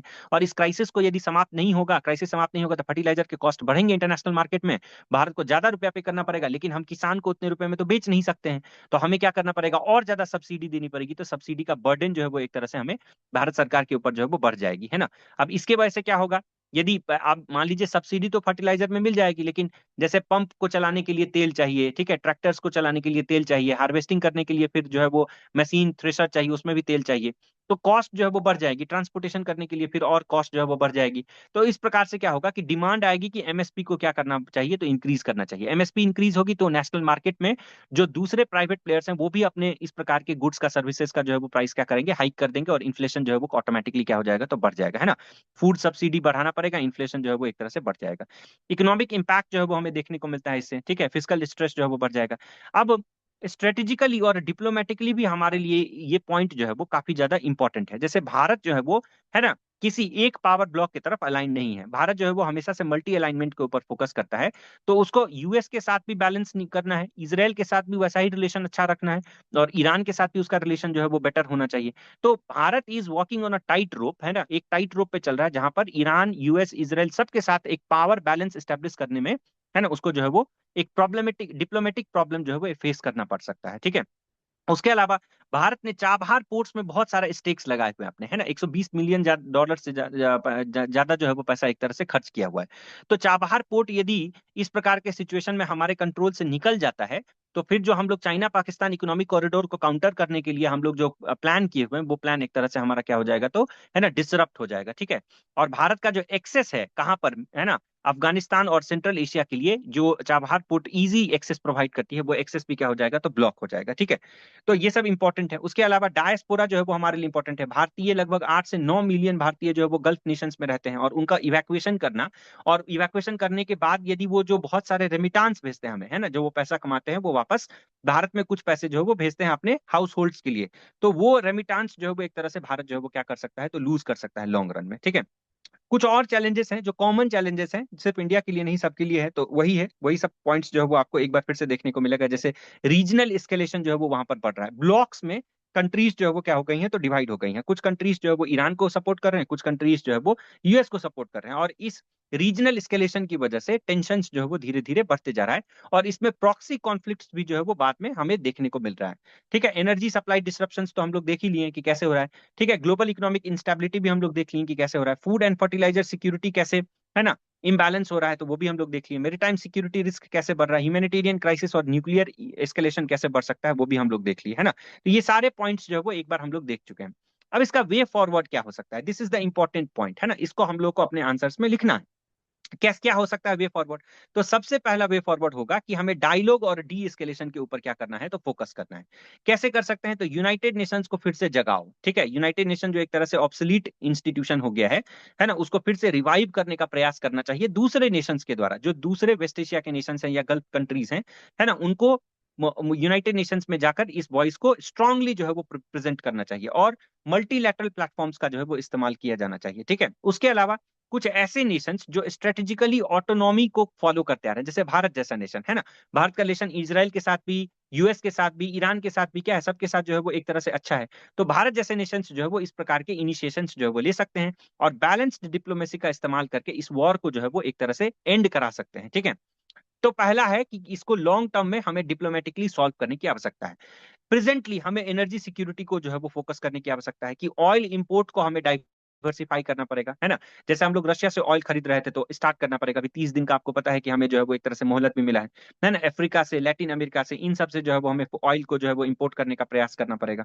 दूसरा, जो स्ट्रेटेजिक पेट्रोलियम रिजर्व्स हैं उसको हमें एक्सपैंड करना पड़ेगा। ये स्ट्रेटेजिक पेट्रोलियम रिजर्व्स क्या होते हैं, कि हर एक कंट्री क्या करता है, कुछ क्रूड ऑयल का रिजर्व जो है वो अपने यहाँ बैलेंस मेंटेन करके रखता है, ताकि यदि इस प्रकार का क्राइसिस सिचुएशन हो तो हमें डिपेंडेंसी जो है वो दूसरे नेशंस के ऊपर ना रहे। तो कुछ टाइम पीरियड के लिए क्रूड ऑयल का जो है ना हमारे पास स्टॉक होता है, जैसे 60 दिन, 75 दिन। तो इसको और ज्यादा एक्सपैंड करने की हमें जरूरत है। मतलब इस प्रकार के क्राइसिस हम अब देख पा रहे हैं कि कैसे काइनेटिक वॉर्स जो है वो दो कंट्री के बीच में बहुत तेजी से एस्केलेट हो जाता है, और उस एस्केलेशन के बाद उसको डी एस्केलेट करने में काफी समय लगता है, और उस समय के बीच में क्राइसिस जो है वो that is bound to happen, crisis हो ही सकता है। तो इसीलिए हम यदि पेट्रोलियम रिजर्व के, है ना, स्ट्रेटेजिक पेट्रोलियम रिजर्व को यदि हम एक्सपैंड करके रखेंगे, तो इस प्रकार के क्राइसिस को हम लोग जो है वो आसानी से, है ना, शॉक एब्जॉर्बर के रूप में जो है वो यूज कर सकते हैं। ठीक है, नेक्स्ट क्या है, कि रिन्यूएबल एनर्जी प्रोडक्शन को जो है वो हमें बूस्ट करना पड़ेगा, और ग्रीन हाइड्रोजन के ऊपर फोकस करना पड़ेगा, जो हम लोग कर भी रहे हैं इनफैक्ट, है ना। जो हमारा 2047 तक का टारगेट है कि हम लोग जो है वो एनर्जी सेक्टर में 100% रिन्यूएबल एनर्जी के ऊपर स्विच कर जाएंगे, और 2030 तक का जो टारगेट था, है ना, वो हम लोग ऑलरेडी जो है वो 2025 में ही जो है वो सक्सेसफुली अचीव कर चुके हैं। तो रिन्यूएबल एनर्जी के ऊपर और ज्यादा जो है वो हमें फोकस करने की आवश्यकता है।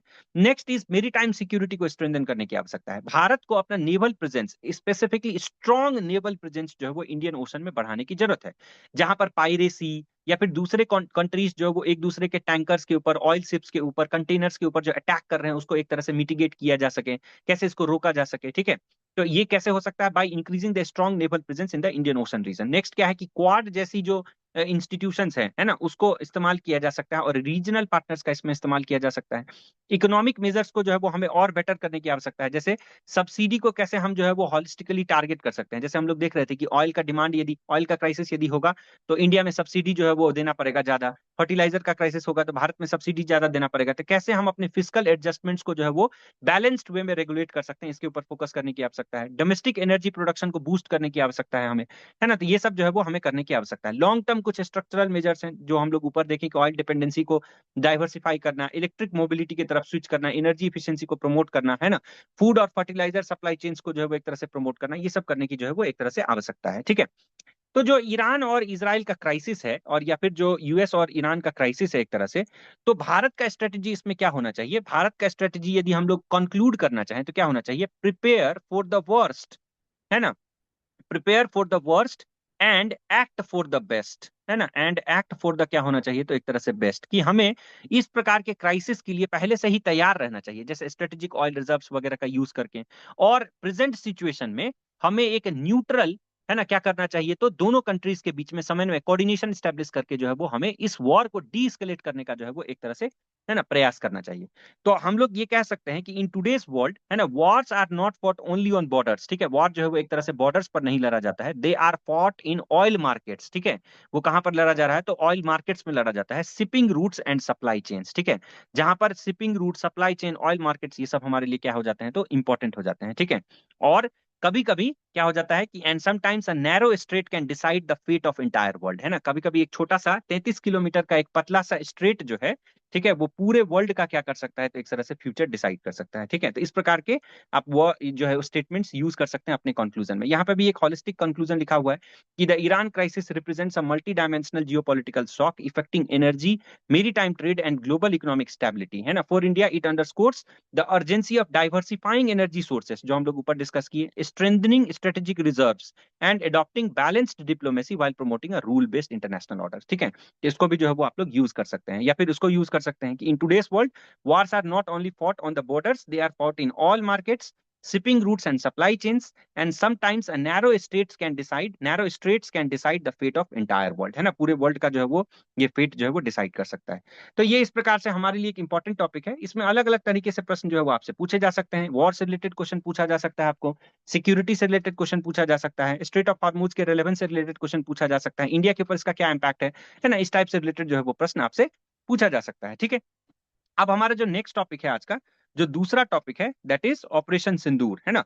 ऑपरेशन सिंदूर के बारे में हम लोग जो है वो डिस्कस करते हैं। अब देखिए, जो हमारा ये टॉपिक है वो इंटरनल डिप्लोमेसी और सिक्योरिटी के लिए बहुत ही ज्यादा इंपॉर्टेंट है ना। अभी जो हम लोग देख रहे थे वो एक तरह से एक्सटर्नल वॉर या एग्रेशन के सिचुएशन को कैसे हम लोग काउंटर कर सकते हैं और उसका क्या इंपैक्ट पड़ रहा है, उसके बारे में हम लोग डेप्थ में चर्चा कर रहे थे।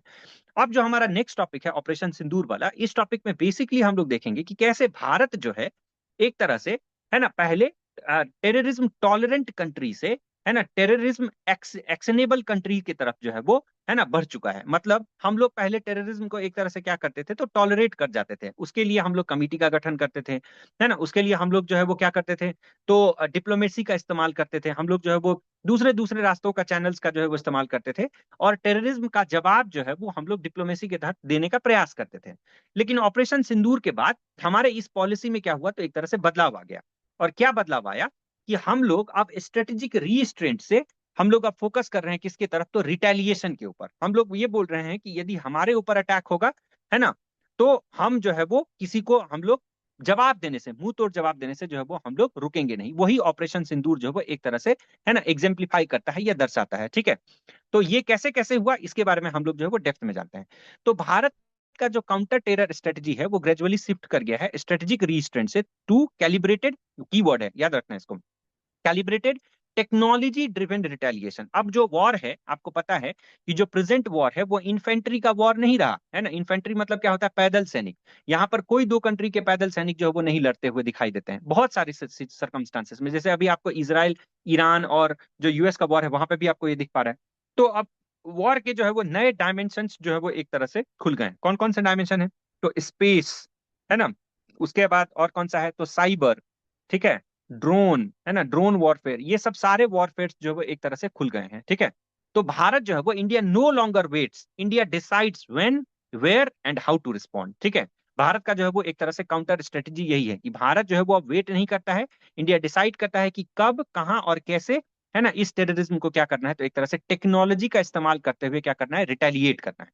और ये ऑपरेशन जो है वो, ये जो ऑपरेशन सिंदूर है, इसको हम लोगों ने कब देखा, तो इसका एग्जाम्पल या फिर इसका हिंट जो है वो हमें कुछ साल पहले से ही जो है वो हमें देखने को मिल रहा था, जहां पर उरी में जो है वो हम लोगों ने देखा कि सर्जिकल स्ट्राइक हुआ, है ना। उसके बाद क्या हुआ कि बालाकोट में जो है वो एयर स्ट्राइक हुआ, और उसके बाद ऑपरेशन सिंदूर जैसा फुल फ्लेज स्ट्राइक ये रिप्रेजेंट करता है कि कैसे हमारा डॉक्ट्राइनल इवोल्यूशन हो रहा है। मतलब हम लोग फिलोसफी नहीं, हम लोग पॉलिसी में बदलाव कर रहे हैं। That is not basic the change in our philosophy. हम लोग जो पॉलिसी है उस पॉलिसी में ही बदलाव कर रहे हैं। पॉलिसी क्या हो रहा है हमारा, कि precision towards deep strikes without escalation to a full scale war. मतलब जहां जहां, जिस जिस क्षेत्र पे ऐसे लोग पाए जाएंगे जो हमारे खिलाफ एक्शन करने की सोच रहे हैं, हमारे खिलाफ एक्शन करने का प्लान कर रहे हैं, है ना, ट्रेन कर रहे हैं अपने लोगों को, उन सब जगहों पर हम लोग क्या करेंगे, तो अटैक अटैक करेंगे। तो इसका मतलब कि operation Sindoor is not just an operation, it is a doctrinal shift, है ना। ये सिर्फ और सिर्फ एक ऑपरेशन नहीं है, ये क्या है बेसिकली, तो एक डॉक्ट्राइनल शिफ्ट है। ठीक है, ये क्या है, डॉक्ट्राइनल शिफ्ट। आवाज क्लियर है ना, ऐसा तो नहीं मोनोलॉग चल रहा है, हम बोले जा रहे हैं, क्लियर है, समझ में मतलब दिख रहा यस है ना आप सर। लोग को, आवाज क्लियर है, हाँ ठीक है। तो अब हम लोग आगे बढ़ते हैं कि ये ऑपरेशन सिंदूर आखिर है क्या। तो इसको, ऑपरेशन सिंदूर को समझने के लिए हम लोग एक फेज जो है वो समझते हैं। जैसे 2016 से पहले यदि हम बात करें, प्री 2016, तो उस समय जो हमारा पॉलिसी था वो क्या था, उस समय जो हमारा पॉलिसी था दैट वाज स्ट्रेटेजिक रीस्ट्रेंट, है ना। मतलब हम लोग किसी भी अटैक का जवाब डायरेक्ट अटैक से नहीं देकर, असॉल्ट से नहीं देकर, हम लोग डिप्लोमेटिक प्रोटेस्ट करते थे। 2016 में पहली बार हमने देखा कि उरी में हमने क्या किया, सर्जिकल स्ट्राइक्स किया। और सर्जिकल स्ट्राइक्स में हमने क्या किया कि पाकिस्तान ऑक्यूपाइड कश्मीर में जितने भी लॉन्च पैड्स थे, कुछ लॉन्च पैड्स आइडेंटिफाई किए गए थे। लॉन्च पैड्स क्या होता है बेसिकली, वह टेरर और आउट मतलब प्लेसेस जहां पर आतंकवादी छुपे होते हैं, ट्रेन कर रहे होते हैं, है ना। उन लॉन्च पैड्स को हम लोगों ने क्या किया था, तो एक तरह से खत्म किया था। उसके बाद 2019 में फिर से जो है वो बालाकोट में स्ट्राइक देखने को मिला था हमें, है ना, सिमिलर स्ट्राइक्स। उसके बाद 2020 के बाद क्या हुआ, पोस्ट 2020, यदि हम लोग एक तरह से इसको मतलब समराइज कर रहे हैं, 2020 के बाद क्या हुआ कि हम लोगों ने गलवान घाटी से कुछ लेसन्स लिया। गलवान में हमारे साथ जो है वो एस्केलेशन हुआ चाइनीज, है ना, फ्रंट पे। और उसके बाद हमने कुछ लेसन्स लिया। अब वो लेसन्स क्या लिया कि उसको हम लोगों ने इंप्लीमेंट कर दिया। अब कब, है ना, ऑपरेशन सिंदूर के नाम से। किसे, ऑपरेशन सिंदूर के नाम से। तो इस प्रकार से जो डॉक्ट्राइनल इवोल्यूशन या शिफ्ट जो है वो हमें देखने को मिलता है, जहां पर हम लोग क्या कर रहे हैं, हम लोग जो है वो calibrated deep strike, offensive strike जो है वो कर रहे हैं। और किस चीज के ऊपर फोकस कर रहे हैं, तो जितने भी टेररिस्ट इंफ्रास्ट्रक्चर हैं across the line of control, deep inside the Pakistan, not only the Pakistan occupied Kashmir, क्योंकि वो तो हम हमारा ही है ना, पाकिस्तान के अंदर भी जाकर जो है वो हम लोग डीप स्ट्राइक करने के ऊपर जो है वो फोकस कर रहे हैं। तो India moved from a reactive to a proactive deterrence. ठीक है, दिस इज द कीवर्ड, याद रखना है, कहां से, रिएक्टिव से हम लोग मूव कर चुके हैं किसके तरफ, तो प्रो एक्टिव डिटरेंस के तरफ। प्रो एक्टिव क्या बोलते हैं, डिटरेंस के तरफ। ठीक है, this is the keyword we should always remember. ठीक है, अब इसका कुछ की फीचर्स क्या सब है, की फीचर्स क्या सब है, तो सबसे पहले कि इसका नेचर कैसा था, तो कोई हमारे तरफ से पैदल सैनिक नहीं गया लड़ने के लिए, तो एयर और ड्रोन बेस्ड था, और प्रिसीजन स्ट्राइक के ऊपर फोकस किया गया।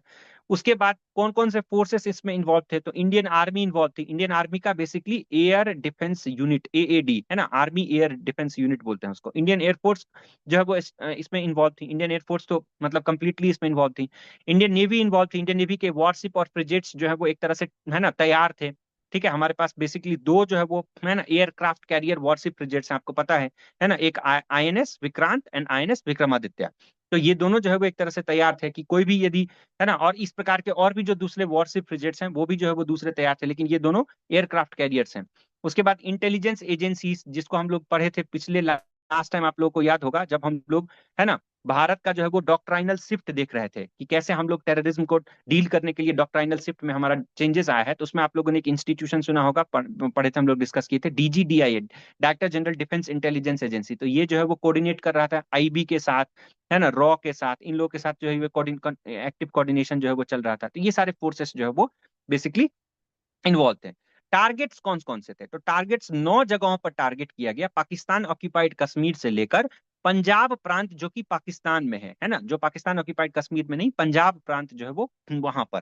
पंजाब प्रांत is consider to be the one of the most affluent and rich जो है वो पार्ट ऑफ द पंजाब। ठीक है, तो वहां पर जो है वो अटैक किया गया।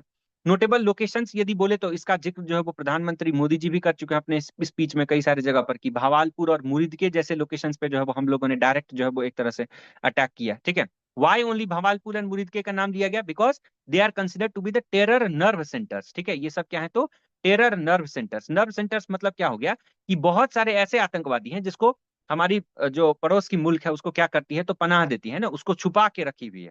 और वो लोग इन एरियाज में जो है वो काफी ज्यादा एक्टिव हैं, भवालपुर और मुरीदके में, मतलब ओपन रैलीज कर रहे हैं वहां पर। ठीक है, दावतों में जा रहे हैं, शादियां अटेंड कर रहे हैं। ठीक है, तो इसलिए इस जगह पर अटैक करना ये दिखाता है कि हम आपके यहां पर भी पहुंच सकते हैं। नेक्स्ट, टेरर ग्रुप्स कौन कौन से टारगेट किए गए, तो जैश ए मोहम्मद और लश्कर ए तैयबा को जो है वो एक तरह से जो है वो टारगेट किया गया। ठीक है, ऑब्जेक्टिव क्या था, objective was to destroy infrastructure supporting cross border terrorism. तो इसका मतलब क्या हुआ, यदि आप इसकी फीचर्स को एनालाइज करोगे तो हम लोग क्या बोल सकते हैं कि फ्यूचर वॉर्स जो है that are not fought by the soldiers alone. ठीक है, जो फ्यूचर में वॉर होगा वो क्या होगा, सोल्जर्स ही सिर्फ नहीं लड़ेंगे, that will be fought by algorithms, satellites, drones. ठीक है, वो किसके द्वारा लड़ा जाएगा, तो एल्गोरिदम्स के द्वारा, मशीन्स के द्वारा, सैटेलाइट्स के द्वारा, ड्रोन्स के द्वारा, है ना। अब इसमें कौन कौन से बेसिक टूल्स जो है वो इस्तेमाल किए गए, इसके बारे में भी हम लोग जान लेते हैं। तो सबसे पहले स्कैल्प क्रूज मिसाइल जो है वो यूज किया गया। स्कैल्प क्रूज मिसाइल क्या है कि ये साइलेंट मिसाइल्स हैं, बिल्कुल ही शोर नहीं करते हैं, है ना। इसको साइलेंट किलर भी जो है वो कहा जाता है।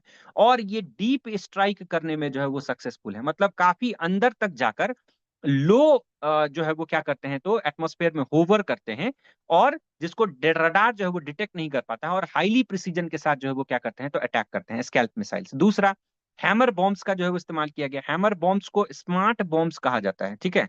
क्या कहा जाता है, स्मार्ट बॉम्ब्स, ठीक है। क्योंकि इसमें क्या है, तो एक तरह से कोई पायलट का रिस्क नहीं है ना, और ये डायरेक्ट प्रिसीजन के साथ जो है वो क्या कर सकते हैं, तो अटैक कर सकते हैं। नेक्स्ट क्या है, लोइटरिंग कामिकाजे ड्रोन्स का इस्तेमाल किया गया। ये जो है ना, वो क्या था, तो एक तरह से, ठीक है, स्टील द शो वाला जो पॉइंट बोलते हैं वो ये था, ठीक है, स्टील द शो। मतलब ये जो ड्रोन्स हैं, ये ड्रोन्स क्या करते हैं, पहले जाकर घूमते रहते हैं, वेट वॉच, है ना, वेट एंड वॉच करते हैं, और उसके बाद खुद ही जाकर जो है वो अटैक से टकरा जाते हैं। मतलब ये बॉम्ब्स ड्रॉप नहीं करते हैं, तो इसको हम लोग एक तरह से सुसाइडल ड्रोन्स भी बोलते हैं, कामिकाजे ड्रोन्स को। तो इनका कैपेसिटी क्या है कि ये जाएंगे, वेट करेंगे, वॉच करेंगे, घूमेंगे फिरेंगे, एनालाइज करेंगे, और फिर उसके बाद खुद जाकर जो है वो टकरा कर शहीद हो जाएंगे। तो ये है ना, स्टील द शो वाला जो है वो ड्रोन्स ड्रोन्स जो है वो एक तरह से है ना रखा गया था। उसके बाद सैटेलाइट्स का जो है वो इस्तेमाल किया गया, तो इसको हम लोग बोल सकते हैं आई इन द स्काई, है ना, आई इन द स्काई, ठीक है। आई इन द स्काई कैसे हुआ, तो इंटेलिजेंस बेस्ड टारगेटिंग सैटेलाइट से जो है वो हम लोग मॉनिटर कर रहे थे कि किस पॉइंट पर जो है वो लोकेशन पर अटैक किया गया, और वो अटैक कितना कोऑर्डिनेटेड वे में सक्सेसफुल रहा। And the next is electronic warfare support जो है वो प्रोवाइड किया गया, ठीक है। तो एनिमी जो है वो उसको ब्लाइंड करने के लिए, है ना, एनिमी एयर डिफेंस जो है वो हमारे एयर डिफेंस को, ठीक है, उनके एयर डिफेंस को जो है वो एक तरह से सप्रेस करने के लिए, ताकि एनिमी जो है वो उनके एयर डिफेंस सप्रेस्ड हो जाए, तो हमारे अटैक्स जो है वो और ज्यादा कोऑर्डिनेटेड एंड इंपैक्टफुल हो, उसको करने के लिए जो है वो एक तरह से किया गया। तो इसका मतलब क्या हुआ कि यदि जिस किसी भी नेशन के पास, है ना, इंफॉर्मेशन सुपीरियोरिटी रहेगा, इंफॉर्मेशन सुपीरियोरिटी रहेगा, that is equivalent to catches, तो विक्ट्री, मतलब जीत जो है वो उसी की होगी। और इंफॉर्मेशन सुपीरियोरिटी कैसे होगा, तो यदि किसी कंट्री के पास साइबर, है ना, और उसके, ठीक है, किसके पास, तो स्पेस, ये दोनों यदि कंट्रोल कर रही है कोई नेशन, तो आज के समय में वॉर में डोमिनेंस जो है वो उसका देखने को हमें मिल सकता है। अब इस पूरे से आउटकम क्या निकला, आउटकम ये निकला जो हम लोग ऊपर डिस्कस कर रहे थे, कि डॉक्ट्राइनल शिफ्ट जो है वो हमें देखने को मिला है। मतलब जो स्टैंड ऑफ स्ट्राइक कैपेबिलिटी है हमारा, मतलब घर में रहते हुए हम लोग दूसरे जगह पर जाकर स्ट्राइक कर सकते हैं, जिसके वजह से क्या होगा कि हमारा डैमेज जो है वो कम होगा, उसके ऊपर जो है वो फोकस किया गया। तो कोर एलिमेंट्स क्या सब हैं इस प्रकार के, है ना, मिलिट्री स्ट्रेटेजी के, उसके बारे में यहाँ पर एक कटआउट दिया हुआ है। तो तीन की पिलर्स हैं इसके, क्या क्या है। सबसे पहला डिसिसिव रिटेलिएशन है, मतलब कि किसी भी यदि टेररिस्ट अटैक होगा तो उसका स्ट्रॉन्ग और रिजोल्यूट रिस्पॉन्स जो है वो दिया जाएगा। पहले क्या था, आपको पता है कि पहले जो है वो सिर्फ हम लोग डिप्लोमेटिक रास्ता का इस्तेमाल करते थे। अब स्ट्रेटेजिक शिफ्ट जो है वो हमें देखने को मिला है, मतलब more stronger, more decisive response to the terrorism. दूसरा क्या है कि किसी भी प्रकार से कोई भी नेशन यदि किसी कंट्री के पास क्या है, यदि न्यूक्लियर वेपन्स है, तो वो न्यूक्लियर वेपन्स का इस्तेमाल करके या उसका डर दिखाकर हमें क्या कर सकता है, ब्लैकमेल नहीं कर सकता है। तो इंडिया जो है वो किसी भी प्रकार से न्यूक्लियर थ्रेट्स को जो है वो टॉलरेट नहीं करेगा, ठीक है। तो इससे क्या हुआ कि हम लोग जो है वो ओपन फ्री हैंडेड जो है वो ओपन हैंड्स जो है वो एक तरह से दे दिया गया है डिफेंस फोर्सेस को, कि आप अपने हिसाब से कैलिब्रेटेड वे में, है ना, कोऑर्डिनेटेड वे में स्ट्राइक कर सकते हैं। एंड नेक्स्ट थिंग क्या है कि भारत ने हमेशा से एक स्टेटमेंट रखा है कि there is no difference between good and bad terrorism, good terrorism and bad terrorism के बीच में कोई डिफरेंस नहीं है। हमारे ऑनरेबल प्राइम मिनिस्टर्स और जो प्रीवियस प्राइम मिनिस्टर्स थे वो भी जो है वो यूनाइटेड नेशन में जाकर ये स्टेटमेंट देकर आ चुके हैं। What is the meaning of good terrorism and bad terrorism, मतलब कि जो टेररिज्म कर रहे हैं और जो टेररिज्म को फंड कर रहे हैं, दोनों के बीच में कोई डिफरेंस भारत जो है वो नहीं मानेगा। मतलब कि यदि जरूरत पड़ेगा तो टेररिज्म करने के वाले के ऊपर तो हम स्ट्राइक कर ही रहे हैं, यदि जरूरत पड़ेगा तो जो टेररिज्म को फंड कर रहा है उनके ऊपर भी जाकर हम स्ट्राइक कर सकते हैं। जैसे, है ना, प्रीवियसली आप देखें कि हम लोग सिर्फ और सिर्फ पाकिस्तान ऑक्यूपाइड कश्मीर में जो है वो बालाकोट और उरी स्ट्राइक किए थे, लेकिन इनको फंड कौन करता है, तो क्लियर है कि इनको फंड कौन करता है, पाकिस्तान करता है। तो अभी जो ऑपरेशन सिंदूर हुआ है उससे ये क्लैरिटी हो गया है कि देयर इज नो डिफरेंस और distinction between those terrorism sponsors and the terrorists, ठीक है। तो ये तीन की पिलर्स जो है वो इंडिया के सिक्योरिटी डॉक्ट्राइन में हमें चेंज जो है वो देखने को मिला है, ठीक है। तो ये पॉइंट्स जो है वो आपको एक तरह से ध्यान रखना है। Now response on the Indian terms क्या था, तो टाइमिंग, लोकेशन, ये सब जो है वो भारत के द्वारा चूज किया गया था, है ना, ठीक है। एस्केलेशन के लिए हम लोग वेट नहीं किए, ऐसा नहीं वेट किए कि हम जो है और ज्यादा हमारे ऊपर अटैक होगा, या फिर चलो कुछ अटैक हुआ इसको डिप्लोमेटिकली हैंडल कर लेते हैं, और ज्यादा जो है वो हमें हमारे पर अटैक होगा तब जो है वो हम इस प्रकार के ऑपरेशंस को जो है वो लॉन्च करेंगे, ठीक है। तो एक तरह से प्री इम्पिटिव कैलिब्रेटेड जो है वो एक तरह से रिटेलिएशन जो है वो देखने को हमें मिला, ठीक है। Strike without entering into the enemy territory, ठीक है, मतलब स्ट्राइक करना है और बिना एनिमी टेरिटरी में हमें गए हुए क्या करना है, तो उनको पनिश करना है, ठीक है। आप लोग ये बोल सकते हैं, लिख सकते हैं क्या चीज, पनिश विदाउट क्या चीज किए बना, वॉर, है ना, फुल फ्लेज्ड वॉर के एस्केलेट किए बिना पनिशमेंट जो है वो देना है, मैक्सिमम इंपैक्ट मिनिमम एस्केलेशन, ठीक है। ये सब पॉइंट्स जो है वो आप लिख सकते हैं अपने, है ना, आंसर्स में। तो honourable prime minister Narendra Modi ji emphasized that nuclear threats will not deter counter terror operations. यदि कोई कंट्री के पास न्यूक्लियर वेपन्स है तो वो हमारे काउंटर टेरर ऑपरेशंस को जो है वो थ्रेट नहीं कर सकता है, ठीक है। उसके बाद reinforces credibility of deterrence, no distinction between the state and non state actors, जो हम लोगों ने ऊपर देखा कि जरूरी नहीं कि टेररिस्ट ही सिर्फ जो है वो कल्प्रिट हैं, जो पैसा देगा, जो फंडिंग देगा, जो पनाह देगा, जो जमीन देगा, ट्रेनिंग करवाएगा, वो भी जो है वो उतना ही बड़ा रिस्पॉन्सिबल व्यक्ति होगा, ठीक है, जो टेररिस्ट जितना होगा, ठीक है। तो इसके ऊपर जो है वो हमारा फोकस किया गया है। Now there has been certain strategic shift, कुछ स्ट्रेटेजिक शिफ्ट हुए हैं, जैसा पहले क्या है, सबसे पहला क्या है कि टेक्नोलॉजी ड्रिवन वॉरफेयर के ऊपर हम लोग फोकस कर रहे हैं। और जो मिनिस्ट्री ऑफ डिफेंस है उसने 3 नए डिपार्टमेंट्स भी बनाए हैं अभी कुछ दिन पहले, है ना, cyber space defence space agency, defence cyber agency, defence intelligence agency, ठीक है। तो ये 3 जो है वो बनाए गए हैं। साइबर स्पेस यहाँ पे दिया हुआ है, ड्रोन मतलब जो है वो अलग से लिख दिया गया है। तो ये 3 एजेंसीज बनने के बाद, और आपको पता है कि डिपार्टमेंट ऑफ मिलिट्री अफेयर्स बनाया गया है, डीएमए, जिसको हेड कौन करते हैं, तो chief of defence staff, CDS करते हैं। ये कोऑर्डिनेशन स्टैब्लिश करने में मदद करता है इंडियन आर्मी, इंडियन एयरफोर्स, है ना, और इंडियन नेवी के बीच में। तो ये इस प्रकार से एजेंसीज और कोऑर्डिनेशन के माध्यम से हम लोग टेक्नोलॉजी का इस्तेमाल कर पा रहे हैं। और ये हमें कब पता चला, तो गलवान वैली के क्लैश के बाद हमें पता चला कि हमें कैसे सर्विलांस जो है वो बढ़ाना पड़ेगा, और हाई ऑल्टीट्यूड वॉरफेयर मैकेनिज्म में हमें साइबर स्पेस, ड्रोन्स, इन सब का यूटिलाइजेशन जो है वो करना पड़ेगा। Next is stand of strike capability को हम लोग जो है वो बेसिक किया। Stand stand of strike capability मतलब जिसके बारे में अभी हम लोग बात कर रहे थे, है ना, कि मैक्सिमम इंपैक्ट, है ना, इंपैक्ट को क्या करना है, तो मैक्सिमम रखना है, और मिनिमम क्या होना चाहिए हमारा, बताइए ना, मिनिमम जो है वो क्या होना चाहिए, एस्केलेशन, है ना, मिनिमम जो है वो क्या होना चाहिए, एस्केलेशन, ठीक है। तो इसके ऊपर जो है वो फोकस किया गया कि कैसे reduce reduce risk to the personnels, की मतलब हमारे लोग जो है वो भी हताहत ना हो, और जो इम्पैक्ट है वो भी क्या हो जाए, तो मैक्सिमम हो जाए।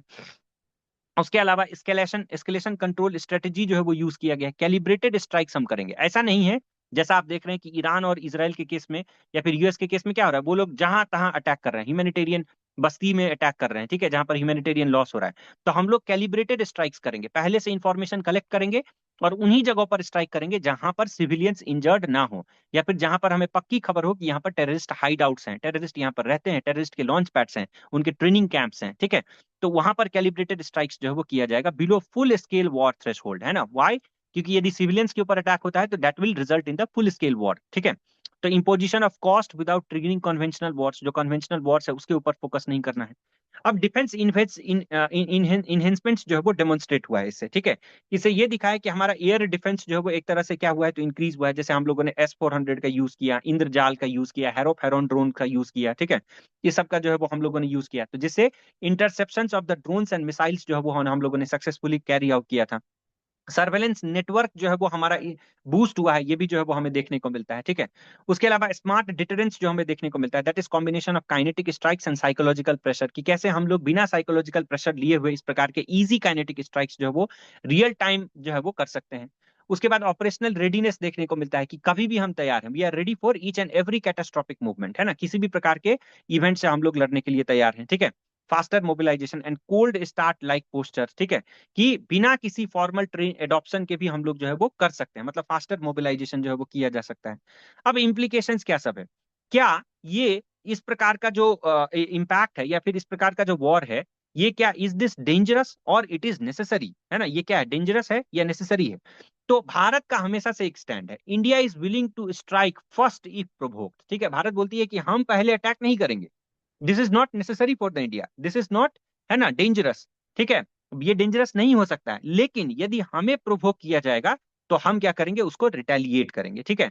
तो एक तरह से क्या होगा कि इंडिया में strike first but only after the provocation, यदि भारत को प्रोवोक किया जाता है, भारत के ऊपर अटैक किया जाता है, तभी जो है वो हम एक तरह से अटैक करेंगे। और ये क्या एस्टेब्लिश करता है, तो स्ट्रॉन्ग डिटरेंस, ठीक है, कि हम किसी भी प्रकार के, है ना, इस प्रकार के अटैक्स को जो है वो हम सहेंगे नहीं। नेक्स्ट क्या है, जियो पॉलिटिकल असर्टिवनेस। अब भारत जो है वो आपको पता है कि यूनाइटेड नेशन सिक्योरिटी काउंसिल में परमानेंट मेंबरशिप चाह रहा है, और इसके लिए हमें अपने मिलिट्री माइट को प्रूव करने की आवश्यकता है।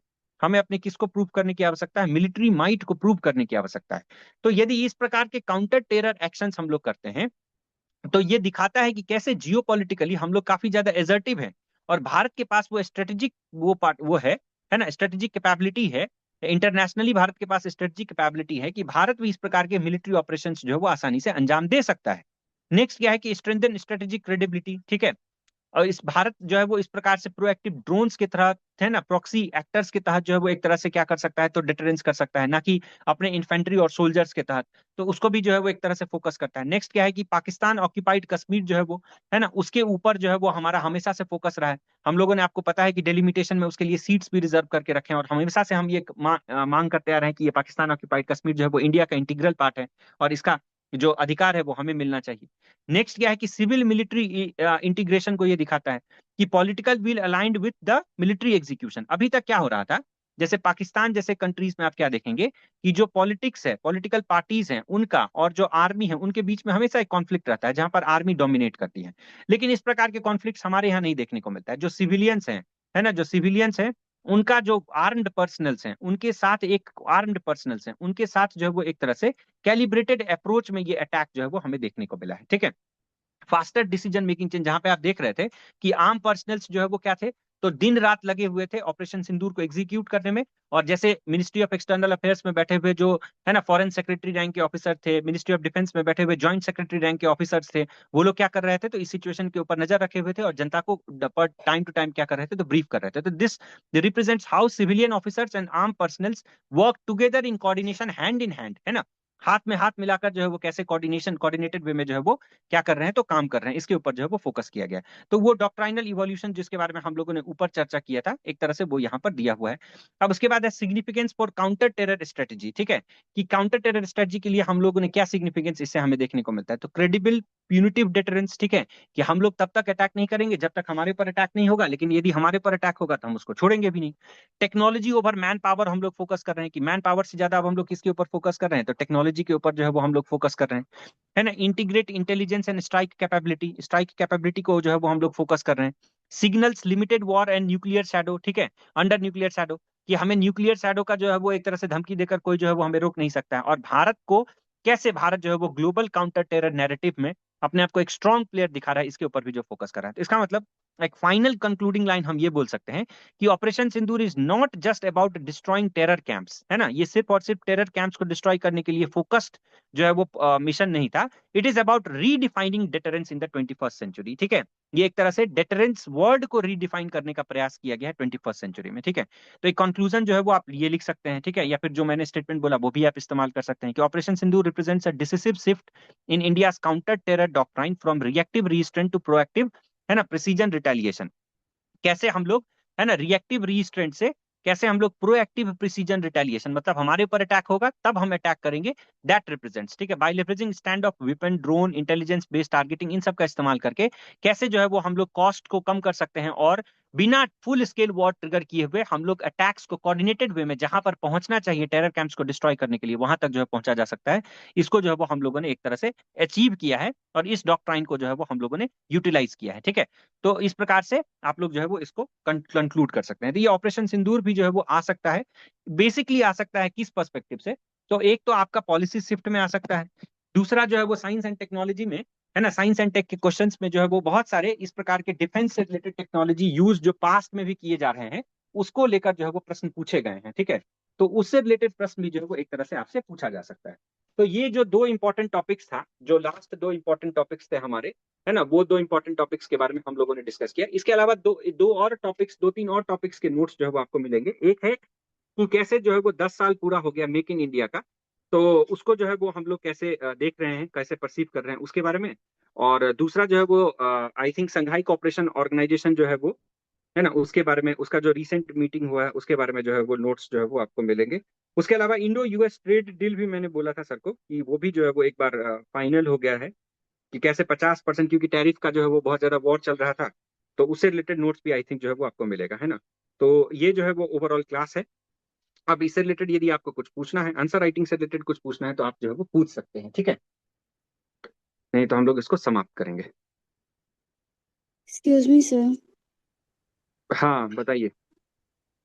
सर अगर ऐसा आ जाए, वो मैंने पूछा था ना, Indian indigenisation of defence technology, अगर ऐसा क्वेश्चन आ जाए कि India showcased self reliance in defence technology during operation Sindoor analyse, तो इसमें मतलब कौन कौन से जो टेक्नोलॉजी इंडिया ने यूज़ किया था जो कि अ, आत्मनिर्भर वाला था सर? वो अभी हम लोगों ने देखा ना कौन कौन से ऑपरेशन सिंदूर में टेक्नोलॉजी जो है वो यूज किए गए हैं, तो ये सब टेक्नोलॉजी आप जो है वो लिख सकते हैं, ठीक है। इसके अलावा इंडिजनाइजेशन के ऊपर जो है वो फोकस किया गया है, ठीक है। दो तीन पॉइंट्स जो है वो रिकलेक्ट याद कर लीजिए कि अभी तक 1100 से ज्यादा जो है वो मिलिट्री कॉम्बैट आइटम्स को जो है वो भारत ने, है ना, भारत में बनाने के लिए जो है वो फोकस किया है, ठीक है। और उसके अलावा इंडिजिनाइजेशन में इस बार जो है वो 7.8 लाख करोड़ रुपीस का जो है वो एक तरह से डिफेंस बजट है। तो उसमें से 2.85 लाख करोड़ रुपीस जो है वो डायरेक्टली इंफ्रास्ट्रक्चर के ऊपर फोकस्ड है। और उसमें से भी 1.39 लाख करोड़ रुपीस का जो बजट है, वो बजट सीधा सीधा जो है वो इंडिजिनाइजेशन के ऊपर फोकस्ड है। मतलब हम लोग जो भी बनाएंगे उस 1.39 लाख करोड़ रुपीस में जो है वो हम लोग भारत में ही बनाएंगे। तो दूसरा पॉइंट आपका ये हो गया। तीसरा पॉइंट क्या है कि इंडिजिनाइजेशन में एक बहुत इंपॉर्टेंट कंपोनेंट है, वो है बॉर्डर रोड्स ऑर्गेनाइजेशन का। अभी तक जितने भी बॉर्डर एरियाज में रोड्स कंस्ट्रक्ट किए जा रहे थे, वो किसी न किसी इंटरनेशनल ऑर्गेनाइजेशन के हेल्प से किए जा रहे थे या कोऑर्डिनेशन के साथ किए जा रहे थे, जैसे लार्सन एंड टुब्रो हो गया, ठीक है। और भी जो दूसरे बड़े बड़े कंपनीज हैं उनके द्वारा वो एग्जीक्यूट किया जा रहा था। लेकिन बॉर्डर रोड ऑर्गेनाइजेशन जो है वो लगभग 90% जो है वो एक तरह से, है ना, वो इंडियनाइजेशन एक तरह से वो प्राप्त कर ली है, जहां पर हाई एक्सट्रीम ऑल्टीट्यूड एरिया में भी, ठीक है, बॉर्डर रोड्स में भी जो है वो बॉर्डर रोड ऑर्गेनाइजेशन ने एक तरह से रोड्स एस्टेब्लिश किए हैं, कंस्ट्रक्ट किए हैं, तो वो भी आप इंटरनेशनल वाले पोर्शन में जो है वो लिख सकते हैं। उसके अलावा डीआरडीओ के कुछ इनिशिएटिव्स हैं, जैसे डीआरडीओ ने जो है वो बहुत सारे, है ना, एक जो है वो बुलेट प्रूफ जैकेट बनाया है अभी रिसेंटली, ठीक है। उसके अलावा जो है वो मिसाइल्स के रेंज के ऊपर जो है वो स्पेसिफिकली टेस्ट कर रही है कि कैसे मिसाइल के रेंज जो है वो हम लोग एक्सटेंड कर सकते हैं। तो इसके ऊपर डीआरडीओ के कुछ इनिशिएटिव्स हैं, उसके ऊपर भी जो है वो आप लोग चर्चा कर सकते हैं। ये सब पॉइंट्स जो है वो लिख सकते हैं। सर एक डिफरेंट डिपार्टमेंट बनाया गया जो आप बता रहे थे इंडिजिनाइजेशन से हाँ, वो रिलेटेड। डायरेक्टरेट ऑफ इंडिजनाइजेशन है। डायरेक्टरेट ऑफ इंडिजनाइजेशन एक दो डायरेक्टरेट, डायरेक्टरेट ऑफ स्टैंडर्डाइजेशन और डायरेक्टरेट ऑफ इंडिजनाइजेशन। पहले क्या होता था कि देखिए डीआरडीओ का काम है रिसर्च करना, डीआरडीओ का काम नहीं है कि प्रोडक्ट बनाना। डीआरडीओ नाम ही उसका डिफेंस रिसर्च डेवलपमेंट ऑर्गेनाइजेशन। अब डीआरडीओ कर क्या रही थी कि डीआरडीओ रिसर्च भी करती थी, प्रोडक्ट्स भी बनाती थी, उस प्रोडक्ट्स को बेचती भी थी। जैसे डिफेंस एक्सपो लगता है, आप लोगों ने सुना होगा। डिफेंस एक्सपो में क्या होता है कि हमारे कंट्री और दूसरे दूसरे जितने भी कंट्रीज हैं वो अपने मटेरियल्स को शोकेस करते हैं, और दूसरे कंट्रीज के लोग वहां पे आते हैं, वो खरीदते हैं उनको, कंट्री के लोग मतलब सरकारें। तो डीआरडीओ के लिए, डीआरडीओ में जो है वो ठीक ढंग से रिसर्च हो नहीं पा रहा था, तो इसके लिए एक डीआरडीओ रिव्यू कमेटी बिठाया गया कि डीआरडीओ का काम जो है वो सही ढंग से वो काम कर पा रही है कि नहीं कर पा रही। तो ये देखा गया कि डीआरडीओ का मोस्ट ऑफ द जो पावर है, रिसोर्स है, ठीक है, वो सब कहाँ जा रहा है, तो इस सेक्टर में जा रहा है कि कैसे इसको प्रोडक्शन में इसको स्केल किया जाए। जैसे कोई सब्सटेंस, कोई डिवाइस हम बना लिए, कोई असॉल्ट राइफल बना लिए, अब असॉल्ट राइफल बनाने के बाद डीआरडीओ का काम है कि दूसरा असॉल्ट राइफल के ऊपर जो है वो रिसर्च करना, दूसरे ड्रोन के ऊपर जो है वो फोकस करना। तो उसके ऊपर फोकस नहीं करके अब डीआरडीओ क्या कर रही है कि उस असॉल्ट राइफल का कैसे प्रोडक्शन होगा, कैसे इसको हम नेपाल को बेचेंगे, कैसे म्यांमार को बेचेंगे, भूटान को बेचेंगे, उसके ऊपर जो है फोकस करने लगी। तो इसको इसको कम करने के लिए, इस बर्डन को कम करने के लिए दो नए डायरेक्टरेट बनाए गए मिनिस्ट्री ऑफ डिफेंस में। एक बनाया गया डायरेक्टरेट ऑफ स्टैंडर्डाइजेशन, उसका काम होगा कि डीआरडीओ जो भी सब्सटेंस बनाएगी, जिसके ऊपर भी रिसर्च करेगी और फाइनली उसको जब अप्रूव कर देगी, तो उसका स्टैंडर्डाइजेशन मतलब क्वालिटी टेस्ट करना और उसके प्रोडक्शन में जो है वो फोकस करना, वो स्टैंडर्डाइजेशन का काम होगा। और दूसरा बनाया गया डायरेक्टरेट ऑफ इंडिजनाइजेशन। इंडिजनाइजेशन का फोकस क्या होगा कि जितने भी हम लोग इंपोर्ट कर रहे हैं मटेरियल्स, ठीक है, डिफेंस के सेक्टर में, धीरे धीरे करके कैसे हम फेज डाउन मैनर में कैसे करके हम लोग जो है वो उन गुड्स को या फिर उन मिलिट्री इक्विपमेंट्स को जो है वो हम लोग भारत में ही बना सकते हैं, उसके ऊपर फोकस करना। तो ये दो नए डायरेक्टरेट्स जो है वो बनाएंगे। ये भी आप आंसर में लिख सकते हैं यदि जरूरत पड़े तो। ओके, थैंक यू ठीक सर। है। सर एक और क्वेश्चन है कि सर इंडिया हम्म। रशिया बायलैटरल मीटिंग भी इम्पोर्टेंट है क्या? इंडिया रशिया, अब जैसे देखिए, ऐसे बायलेटरल मीटिंग्स का ना कोई अंत नहीं है, समझे। मतलब ऐसे फिर देखें तो हमारे लिए फिर सबसे इंडिया रशिया से ज्यादा तो फिर हमारे नेबरिंग कंट्रीज वाला जो है वो इंपॉर्टेंट हो जाता है। उतना इंपॉर्टेंट नहीं है, मतलब पास्ट प्रेसिडेंट्स को यदि हम लोग देखें तो अब बायलेटरल रिलेशंस के ऊपर क्वेश्चंस जो है वो बीपीएससी पूछना बंद कर दी। वो समय था जब पूछ रही थी क्वाड, एससीओ, ये सब अब नहीं पूछ रही है ये सब चीज। क्योंकि उससे ज्यादा उससे ज्यादा वो इंपॉर्टेंट मुद्दे हैं बांग्लादेश अब पूछने नेपाल के लिए। वगैरह है सर। हाँ, उससे ज्यादा इंपॉर्टेंट आपके लिए बांग्लादेश है, उससे ज्यादा इंपॉर्टेंट आपके लिए नेपाल है। वो तो हम लोगों ने पढ़ा भी है, एक तरह से जेनजी प्रोटेस्ट हुआ, बांग्लादेश हमारे लिए कितना इंपॉर्टेंट है ना, नेपाल हमारे लिए कितना इंपॉर्टेंट है, वो सब। तो रशिया से ज्यादा इंपॉर्टेंट जो है वो ये सब कंट्रीज हैं, इसके ऊपर ज्यादा फोकस कीजिए। Okay okay, thank you sir. हाँ, यदि भारत का कुछ पर्टिकुलर इनिशिएटिव है तो आपको याद रखना पड़ेगा। जैसे G20 का मीटिंग हुआ है ना, अभी अभी हम लोगों ने पढ़ा था ना, G20 का मीट हुआ था।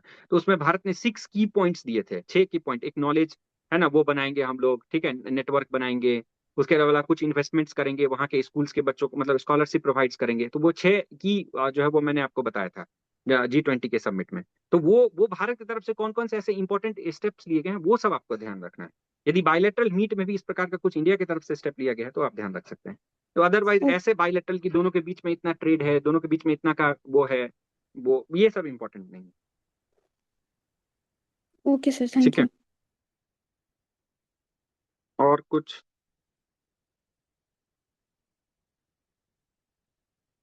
खत्म करें? और कुछ पूछना है?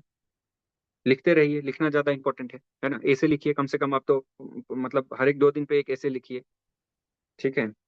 उसके अलावा जो है वो आंसर राइटिंग में टाइम कट करिए, और टाइम कट करने का सबसे बेस्ट तरीका तो वही है कि 15 मिनट में खत्म करने का प्रयास कीजिए लॉन्ग को, ठीक है, और शॉर्ट को जो है वो 5 से 6 मिनट मैक्सिमम। क्वेश्चंस जो है वो कॉम्प्रोमाइज नहीं होने चाहिए। लॉन्ग आंसर के ऊपर ज्यादा फोकस करके हम शॉर्ट को कॉम्प्रोमाइज नहीं करेंगे, है ना। हमारा मोटिव जो है वो यही रहना चाहिए। और डीआई प्रैक्टिस करते रहिए, डीआई का कोई भरोसा नहीं है, फिर इस बार जो है वो कैसा डीआई आ जाए, कैलकुलेटिव आ जाए, है ना, ठीक है, माइंड टॉयलिंग आ जाए, कैसा आ जाए। तो इसीलिए डीआई प्रैक्टिस जो है वो मेंटेन रखिए, और ऑप्शनल को नेग्लेक्ट मत कीजिए। I met a student yesterday, पिछले बार कल ही मैं एक स्टूडेंट से मिला हूँ। मैं आप लोग को बता रहा हूँ, डराने के लिए नहीं बता रहा हूँ, बट इंफॉर्मेशन के लिए बता रहा हूँ। I met a student yesterday, he got 181 in 69th BPSC in GS paper 1 and 152 in GS paper 2। Essay में थोड़ा कम था उनको, 148 नंबर थे उनको एसे में। वो जनरल के कट ऑफ से आई थिंक 20 या 22 नंबर ज्यादा था उनका, है ना, मेंस में। लेकिन उनको पॉलिटिकल साइंस में 69th में पॉलिटिकल साइंस का ऑप्शनल डिफिकल्ट आया था, और उनको पॉलिटिकल साइंस में 36 नंबर था, और वो अनरिजर्व कैंडिडेट मेल में थे, और वो डिस्कालीफाई हो गए थे। ठीक है, तो हमें कुछ नहीं पता। और यदि वो, मतलब हो सकता था कि यदि वो पॉलिटिकल साइंस में डिस्कालीफाई नहीं करते तो पिछले बार ही उनका सिलेक्शन हो गया था, जो भी मिलता, पर सिलेक्शन तो हो ही गया था। ठीक है, कुल 55 लोग पॉलिटिकल साइंस में डिस्कालीफाई किए थे लास्ट टाइम। आरटीआई आप लगाएंगे, आरटीआई का रिपोर्ट आप देखेंगे, बीपीएससी का आरटीआई का रिपोर्ट सब जगह अवेलेबल है।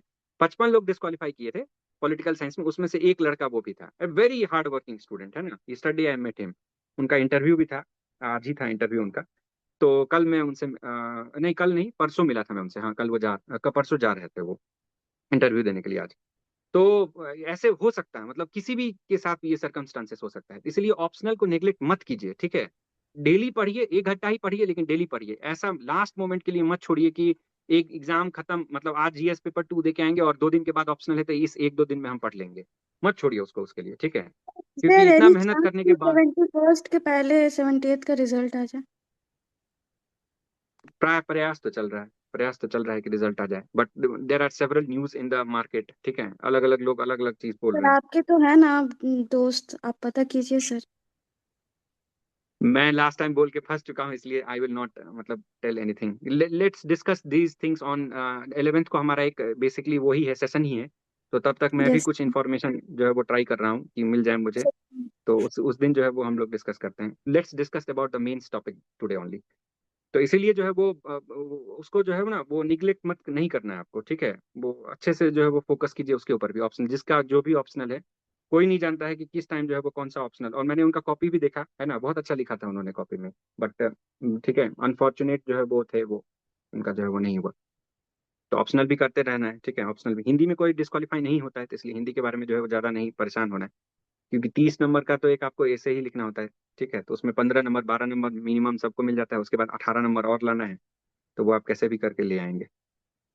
डे प्लान जो है वो एक सेक्शनल टेस्ट तो आपको लिखना ही लिखना है अभी, है ना, मतलब 2 लॉन्ग और 5 शॉर्ट जो है वो एक दिन में तो आपको पर डे लिखना है ये, ठीक है। चाहे प्रीवियस ईयर क्वेश्चन उठा के लिखिए, या किसी इंस्टीट्यूट का यदि कहीं से आपको मिल जाता है टेस्ट, सेक्शनल टेस्ट बहुत सारे इंस्टीट्यूट्स ने लिया है, तो किसी से कोलैब कीजिए जो आपके दोस्त मित्र हैं अलग अलग जगह पे जिन्होंने टेस्ट लिखा है। तो उनका सेक्शनल टेस्ट आप उनसे मंगवा लीजिए, बदले में आप उनको कुछ टेस्ट दे दीजिए। तो एक सेक्शनल टेस्ट आपको लिखना है, पर दूसरे हर एक दूसरे से तीसरे दिन आपको एक ऐसे लिखना है, दूसरे दिन प्रयास कीजिए कि लिखें, है ना। और उसके बाद रिवीजन करना है आपको, ये 3 चीज तो आपको करना ही करना है। ऑप्शनल पासिंग मार्क्स तो अलग अलग कैटेगरीज के लिए अलग अलग है ना, यूआर मेल के लिए कितना है, आई थिंक 40 है ना, और फीमेल्स के लिए कितना, ऐसे ऐसे करके अलग अलग है, मतलब मिनिमम मार्क्स तो जो है वो 40 है, 40 नंबर है। अलग अलग कैटेगरीज के लिए डिफरेंट डिफरेंट है, कुछ 38 है, 37 ऐसे ऐसे करके है, तो वो देख लीजिएगा। फीमेल्स के लिए कितना है, female candidate might be knowing, किसी को पता है female female Sneha, you know कितना है, नहीं पता है। तो 40 नंबर है, 40 नंबर लाना है, बस यही यही ध्यान रखना है। वो है सर। हाँ 32 है, ठीक है। ठीक है, समाप्त करें, है ना, सर समाप्त करते हैं। हाँ सर जैसे डीआई में दो पार्टिकुलर मान लीजिए कि परसेंटेजेस का रेशियो पूछा है, तो उसमें हम लोग को फॉर्मूला लिखना जरूरी होता है क्या, या डायरेक्टली वैल्यू पुट करके हम नहीं, लोग बना जरूरी सकते नहीं है, डायरेक्ट डायरेक्ट सॉल्व कर सकते हैं। हैं? तो उसमें नंबर तो नहीं कटता है सर? नहीं नहीं, फॉर्मूला नहीं लिखने से नंबर नहीं कटता है, कभी नहीं। अब मान लीजिए कोई ऐसा क्वेश्चन आ गया जिसमें प्रॉफिट एंड लॉस से रिलेटेड कैलकुलेशन करना हो, तो आप वहां पे ये gain percent is equal to, आप थोड़ी लिखेंगे कि गेन बाय, है ना, सीपी इंटू 100 ऐसे करके थोड़ी लिखेंगे वहां पे, सर बहुत सारे नहीं स्टेप लिखेंगे। लिखना जरूरी है क्या कि सर शॉर्टकट में निपटा सकते हैं? मैंडेटरी स्टेप्स तो नहीं काटना है ना। अब मैंडेटरी स्टेप्स काट देंगे तो फिर कैलकुलेशन जो है वो फिर नेक्स्ट स्टेप कैसे हुआ वो लिंक नहीं हो पाएगा ना। सर जैसे 20% का इंक्रीज है तो डायरेक्ट 120% ऐसे करके नहीं लिख सकते, फिर उसमें ऐड वैड करके दिखाना जरूरी है? इन जनरली तो 120% डायरेक्ट जो है वो नहीं लिखते हैं, मार्क्स तो उसमें कटता है, लेकिन अब बीपीएससी के जो है वो संज्ञान के ऊपर है कि वो क्या करती है। तो प्रयास कीजिए कि 20% इंक्रीज को जो है वो मतलब 20% ऑफ एक्स, है ना, प्लस एक्स, ऐसे करके जो है वो दिखाएं तो ज्यादा बेटर रहेगा।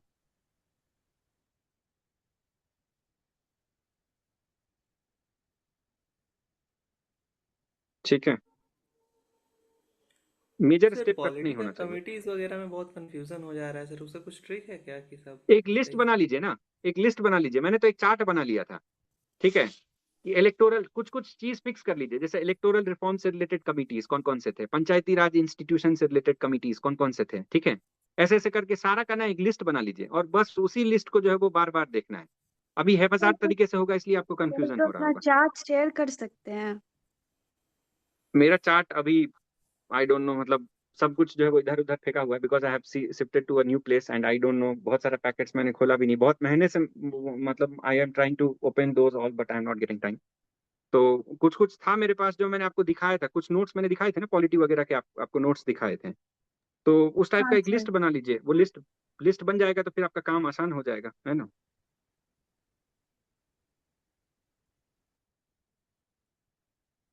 लिस्ट बन जाएगा तो आपका काम आसान हो जाएगा। देखता हूँ मैं अभी मेरे पास यदि स्कैन होगा कुछ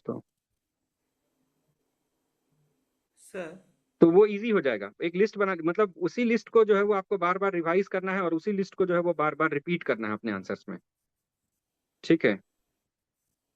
यस सर।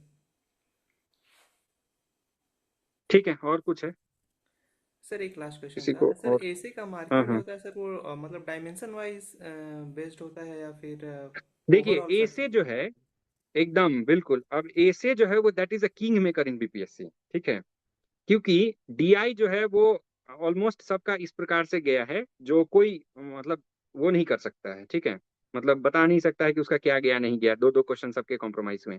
जीएस में ऑलमोस्ट सब कोई उतना ही एफर्ट्स लगाता है, मैक्सिमम, मतलब जो है वो उतना मैक्सिमम टू मिनिमम में ज्यादा का डिफरेंस रहता नहीं है, ठीक है।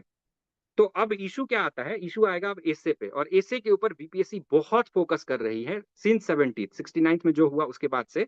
70 से आप देखिएगा जब कॉपी चेक होके आएगा, अभी बहुत सारे लोगों का सिलेक्शन होगा तो आप देखेंगे एसए के मार्क्स से जो है ना बहुत वेरिएशन आएगा। तो एसए एक ऐसा फैक्टर है जिसको आप लोग निगलेक्ट नहीं कर सकते हैं, एसए को अच्छे से प्रिपेयर करना है। उसमें डायमेंशंस जितना ज्यादा आप देंगे, एग्जाम्पल्स जितना अच्छा देंगे, काउंटर थीसिस लिखेंगे, इंट्रोडक्शन कंक्लूजन जितना हॉलिस्टिक होगा, एक टच में गो में जो है वो आपका एसे कंप्लीट होगा, ये सब जितने अच्छे से होगा उतना जो है वो आपको मार्क्स अच्छा मिलेगा।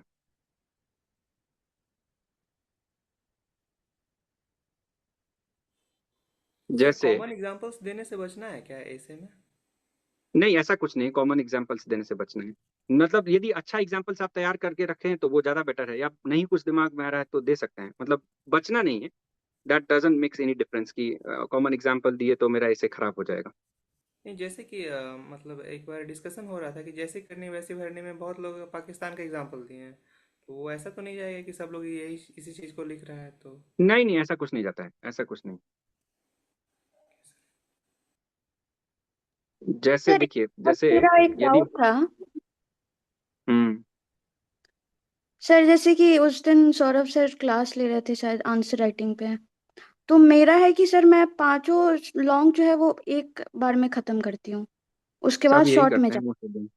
बट हाँ सर हाँ, मुझे बोल रहे थे कि उससे आपका वो स्विच होगा सब्जेक्ट, तो फिर कंटेंट में दिक्कत आ वो जाए। पर्सनल कैलिबर के ऊपर है आपका, है ना। वो पर्सनल कैलिबर के ऊपर है मुझे आपका ऐसा कि लगता यह है कि होता है, लॉन्ग एक बिल्कुल। बार में हो जाता है तो फिर वो शॉर्ट पे अच्छे से कर पाते हैं। अब वो डिपेंड करता है, जैसे बहुत सारे लोग ये बोलते हैं कि पॉलिटी का आंसर्स हम लिख रहे हैं तो पॉलिटी के आंसर्स पहले हम खत्म कर दें, मतलब दो लॉन्ग और 5 शॉर्ट। हम पॉलिटी माइंडसेट अभी चल रहा है मेरा, पॉलिटी के आंसर्स मुझे रिकॉल हो रहे हैं बार बार, तो मैं पॉलिटी के आंसर्स पहले खत्म कर दूं, है ना। बहुत सारे लोग बोलते हैं कि नहीं हम शॉर्ट्स बाद में लिखेंगे, लॉन्ग कंप्लीट हो जाता है तो एक तरह से माइंड से जो है वो प्रेशर हट जाता है। तो वो entirely depends upon your personal choice. यदि आप जैसे आसानी मेरे से स्विच साथ कर वही पाते है, हैं तो लॉन्ग कोई इशू एक नहीं। बार में खत्म करने के बाद शॉर्ट पे स्विच करना। तो जो आपका स्ट्रेटेजी है वही यूज कीजिए, ऐसे आप स्ट्रेटेजी चेंज मत कीजिए, ठीक है। स्टडी चेंज कर, जैसे स्टडी चेंज करेंगे तो फिर इशू होगा। जैसे मेरे पास एक नोट्स है, मैं वो दिखाता हूँ, यदि वो दिख जाए तो। स्क्रीन दिख रहा है क्या आप लोगों को? हाँ सर। ये जैसे मैंने एक नोट्स बनाया था पॉलिटी का, है ना, making of Indian constitution, starting से नोट्स बनाया था। तो इसमें मैंने सब कुछ लिखा हुआ है, जैसे कॉन्स्टिट्यूशन से रिलेटेड की डेटा फैक्ट्स, है ना, क्या क्या फैक्ट्स है, और सारा इंस्पिरेशन, ये इस प्रकार का table, saline features of constitution, features, meaning, uniqueness, inspired by किससे, ये सब मतलब पूरा टिप्स पे जो है वो याद होना चाहिए एकदम। ठीक है, कि आप इसको कहीं पे भी एग्जांपल्स में यूज कर सकें, जैसे nature of constitution, federal and unitary features क्या सब है, फीचर्स, एक्सप्लेनेशन, उसके एग्जांपल, एग्जाम्पल में भी जो है वो एकदम रेलिवेंट एग्जाम्पल्स, ठीक है, ऐसा नहीं कि कुछ फालतू एग्जाम्पल्स, ठीक है। तो ये सारा यूनिटरी फीचर्स ऑफ कॉन्स्टिट्यूशन क्या क्या है, ये सारे मेरे नोट्स हैं। क्रिटिकल इवैल्यूएशन ऑफ कॉन्स्टिट्यूशन, अब क्रिटिकल इवैल्यूएशन ऑफ कॉन्स्टिट्यूशन में किसने क्या कहा, जैसे आइवर जेनिंग्स ने borrowed constitution bag of borrowing lawyers paradise कहा। मेरिट्स और क्रिटिसिज्म, अब जो मेरिट है वही उसका क्रिटिसिज्म है, जैसे कॉम्प्रिहेंसिव एंड डिटेल्ड यदि कॉन्स्टिट्यूशन है तो उसका क्रिटिसिज्म क्या है कि it is too long and complex, है ना। Blend of rigidity and flexibility है तो एक्सेसिव सेंट्रलाइजेशन उसका क्रिटिसिज्म है। तो इस प्रकार से यदि आप लिखेंगे ना तो आपको मार्क्स जो है वो अपने आप जो है वो आप देखेंगे कि मिलेगा आपको। जैसे फंडामेंटल राइट्स एंड डीपीएसपी जो है वो इंपॉर्टेंट पॉइंट है कॉन्स्टिट्यूशन के लिए, लेकिन इनइफेक्टिव डीपीएसपी उसका एक तरह से क्रिटिसिज्म है। कि नजरुद्दीन ने कहा it is just New Year's resolution, KT Shah ने कहा कि इट इज पायस सुपरफ्लूटिस। तो ये सब चीज आपको लिखना पड़ेगा वहां पर, नहीं लिखेंगे तो फिर कैसे काम चलेगा। फिर Vitality of constitution, constitutionalism, constitutional ethics क्या है, उसके बारे में पूरा। तो इस प्रकार से आपको एक हॉलिस्टिक नोट्स यदि आपका होगा, जो मैं बोल रहा था वो मैं आपको दिखाता हूँ। जैसे इसमें वो होगा कि नहीं पता नहीं, हाँ जैसे ये है, ये मैंने सुप्रीम कोर्ट जजमेंट्स जो है वो सारे एक जगह रख रखा है, ठीक है। मुझे कुछ भी देखना होता है मैं इसको पलट के देख लेता हूँ। जैसे ए के गोपालन केस 1950 में हुआ, इसका जजमेंट क्या था, रेलेवेंट आर्टिकल कौन सा था। केशवानंदन भारती केस कब हुआ, इसका रेलेवेंट आर्टिकल कौन सा था, basic judgement. Maneka Gandhi, Minerva Mills, Indra Sawhney, S R Bommai, Vishaka, I R Coelho, Shreya Singhal, K S Puttaswamy, Navtej Singh Johar, Joseph Shine, मतलब जो भी इस प्रकार से इंपॉर्टेंट है। और भी आगे बहुत सारे पेजेस हैं, मतलब इतना ही पेज तक इसमें स्कैंड है। तो इस प्रकार से आप लोग एक लिस्ट बना लीजिए, लैंडमार्क सुप्रीम कोर्ट केसेस का एक जगह सारा लिस्ट, उसके रेलेवेंट आर्टिकल्स, कौन कौन से आर्टिकल्स के ऊपर वो फोकस किया गया था, वो जजमेंट्स, उसके बेसिक जजमेंट्स क्या सब थे, सारे जजमेंट्स को एक जगह, सारे जजमेंट्स, ठीक है। और बार बार उसी को देखिए और बार बार उसी को यूज कीजिए अपने आंसर्स में, ठीक है। इसी प्रकार इसी प्रकार जो है वो उसका भी आप वो लिस्ट बना लीजिए, मतलब क्या बोलते हैं उसके जो कमिटीज हैं, है ना, उसके सारे कमिटीज का जो है वो उसके जो बेसिक वो है उसका सारा का लिस्ट बना लीजिए, है ना। फीचर्स ये सब, इंपॉर्टेंस ऑफ फंडामेंटल राइट्स, ये सब वो क्या क्या डेप्थ में समय बन गया था ये सब, ठीक है। सर ये सेंड कर सकते हो? क्या क्या बोल रहे हाँ, ये पीडीएफ आप शेयर कर सकते हैं क्या सर? हैं? हाँ ये सर को भेज देंगे, सर आपको दे देंगे, है ओके ना। Sir, thank you. ऐसे करके पूरा बुक, पूरा किताब बना हुआ है, मतलब पॉलिटिक्स का अलग एक कॉपी बना हुआ है, हिस्ट्री का अलग है, इकोनॉमिक्स का अलग है, सबका अलग अलग है। अब बस कुछ नहीं करना होता है एग्जाम के टाइम में, बस उसको खोल के बस बैठ जाना होता है। और उसमें क्या होगा कि आपका रिवीजन बहुत फास्ट हो जाएगा, लेकिन अभी वो समय नहीं है। अभी जो की कंपोनेंट्स है उसका सिर्फ आप जो है वो नोट्स तैयार कर लीजिए, यदि नहीं बना हुआ तो। जैसे जजमेंट्स है, सारे जजमेंट्स एक जगह होने चाहिए, सारे कमेटी के रिकमेंडेशन एक जगह होने चाहिए, सारे इंपॉर्टेंट आर्टिकल्स एक जगह होने चाहिए, ठीक है। कि जो जो आर्टिकल आपको बार बार यूज करना पड़ रहा है, जैसे आप देखेंगे कि पिछले बार एक क्वेश्चन था one nation one election, one nation one election में बहुत सारे लोगों ने लिखा लेकिन बहुत सारे लोगों ने सिर्फ ये लिख दिया कि हाँ इसका इम्पैक्ट इन आर्टिकल्स पे पड़ेगा, 82, 83, 17, मतलब इस पे पड़ेगा। लेकिन one nation one election bill में कौन कौन से आर्टिकल्स के बारे में चर्चा किया गया, 82A1 क्या बोलता है, 82(1)82(2)A क्या बोलता है, 82(3)B क्या बोलता है, ऐसे करके किसी ने नहीं लिखा हो। जिसने लिखा उसको मार्क्स मिलेगा, एक्स्ट्रा मार्क्स मिलेगा उसको। तो ऐसे ऐसे करके जो भी पॉइंट अभी डिस्कशन में चल रहा है, कोई बिल है यदि, उसमें कौन से बेसिक आर्टिकल्स यूज किए गए हैं, वो सब सारा यदि आप लिख लेते हैं तो आपको जो है वो उसका फायदा जरूर मिलेगा। ठीक है, तो वो सारे एक जगह, सारे आर्टिकल्स एक जगह, सारे सुप्रीम कोर्ट के जजमेंट्स एक जगह, सारे वो एक जगह। ठीक है, तो ये सब चीज कर लेंगे ना तो फिर फायदा हो जाएगा, बहुत आसान हो जाता है फिर रिवीजन करना और उसको आंसर्स में जो है यूज करना। ठीक है, और कुछ खत्म करें, और कुछ पूछना है तो पूछ लीजिए, नहीं तो समाप्त करते हैं इसको हम लोग, है ना। अच्छा जाएगा, आप लोग बहुत तैयारी किए हैं, है ना। ठीक है, बस पॉजिटिव माइंडसेट से रहना है और वहां पर जाकर जितना आप पढ़े उसको रेप्लिकेट कर देना है। देखिए, अच्छा स्टूडेंट वो होता है जो पढ़ लिया 100 कुछ और एग्जाम में जो है 20 चीज भी नहीं लिख पाया, उससे वो खराब स्टूडेंट है। अच्छा स्टूडेंट वो है कि 20 चीज पढ़ा और 20 चीज जाके एकदम ताबड़तोड़ कलम तोड़ के जो है वो लिख के आ गया। तो जितना कम पढ़े हैं अब उसी के ऊपर जो है वो फोकस करना है, बार बार उसी को रिवाइज करना है, उसी को अपने आंसर्स में यूज करना है और उसको वहां पर रेप्लिकेट करके आ जाना है। बस रेप्लिकेट हो गया मतलब हो गया काम। ठीक है, और हो जाएगा, मतलब आप लोग बहुत तैयारी किए हैं। ठीक है, सारे लोग जो है वो बहुत सीरियस कैंडिडेट्स हैं। एकदम अच्छे से हो जाएगा। क्वेश्चन कुछ भी पूछे आप लोग तैयार हैं, थोड़ा ट्विस्ट ट्विस्ट करके पूछे, जैसे भी पूछे। और अच्छी बात यह है कि यदि क्वेश्चन थोड़ा ट्विस्ट करके पूछता है तो अच्छे स्टूडेंट के लिए वो ज्यादा अच्छा होता है ना। स्ट्रेट फॉरवर्ड क्वेश्चंस में फिर सब लोग उस आंसर को अटेम्प्ट कर लेता है, जनरलाइज्ड आंसर सब कोई लिख के आता है, एवरेज मार्किंग हो जाता है। लेकिन अच्छा क्वेश्चन में फायदा क्या होगा, अच्छा क्वेश्चन में फायदा होगा कि जो लोग अच्छे कैंडिडेट होंगे, जो थोड़ा क्रिटिकल थिंकिंग कर सकते हैं, उनको मार्क्स जो है वो अच्छा मिलता है ना। समाप्त करें, और कुछ पूछना है। लेकिन लिखते रहिए, मेन की कंपोनेंट वही है, जितना लिखेंगे अभी आप उतना आपको फायदा जो है वहां पर होगा। कुछ अंतिम दिन बच रहा है, इसको कंसोलिडेट करिए अभी और लिखते रहिए एकदम। ठीक है, ठीक है, समाप्त करते हैं, है ना। All the best to all of you. ठीक है, अच्छे से मेंस लिखिए, और कुछ इशू होता है तो बताइए, सर को मैसेज कर दीजिए। ठीक है, हमको मैसेज कर दीजिए जहां पे भी होता है। ठीक है, और लिखिए अच्छे से। समाप्त करें। Thank you sir. Thank you so much for joining, है ना। All the best, good night.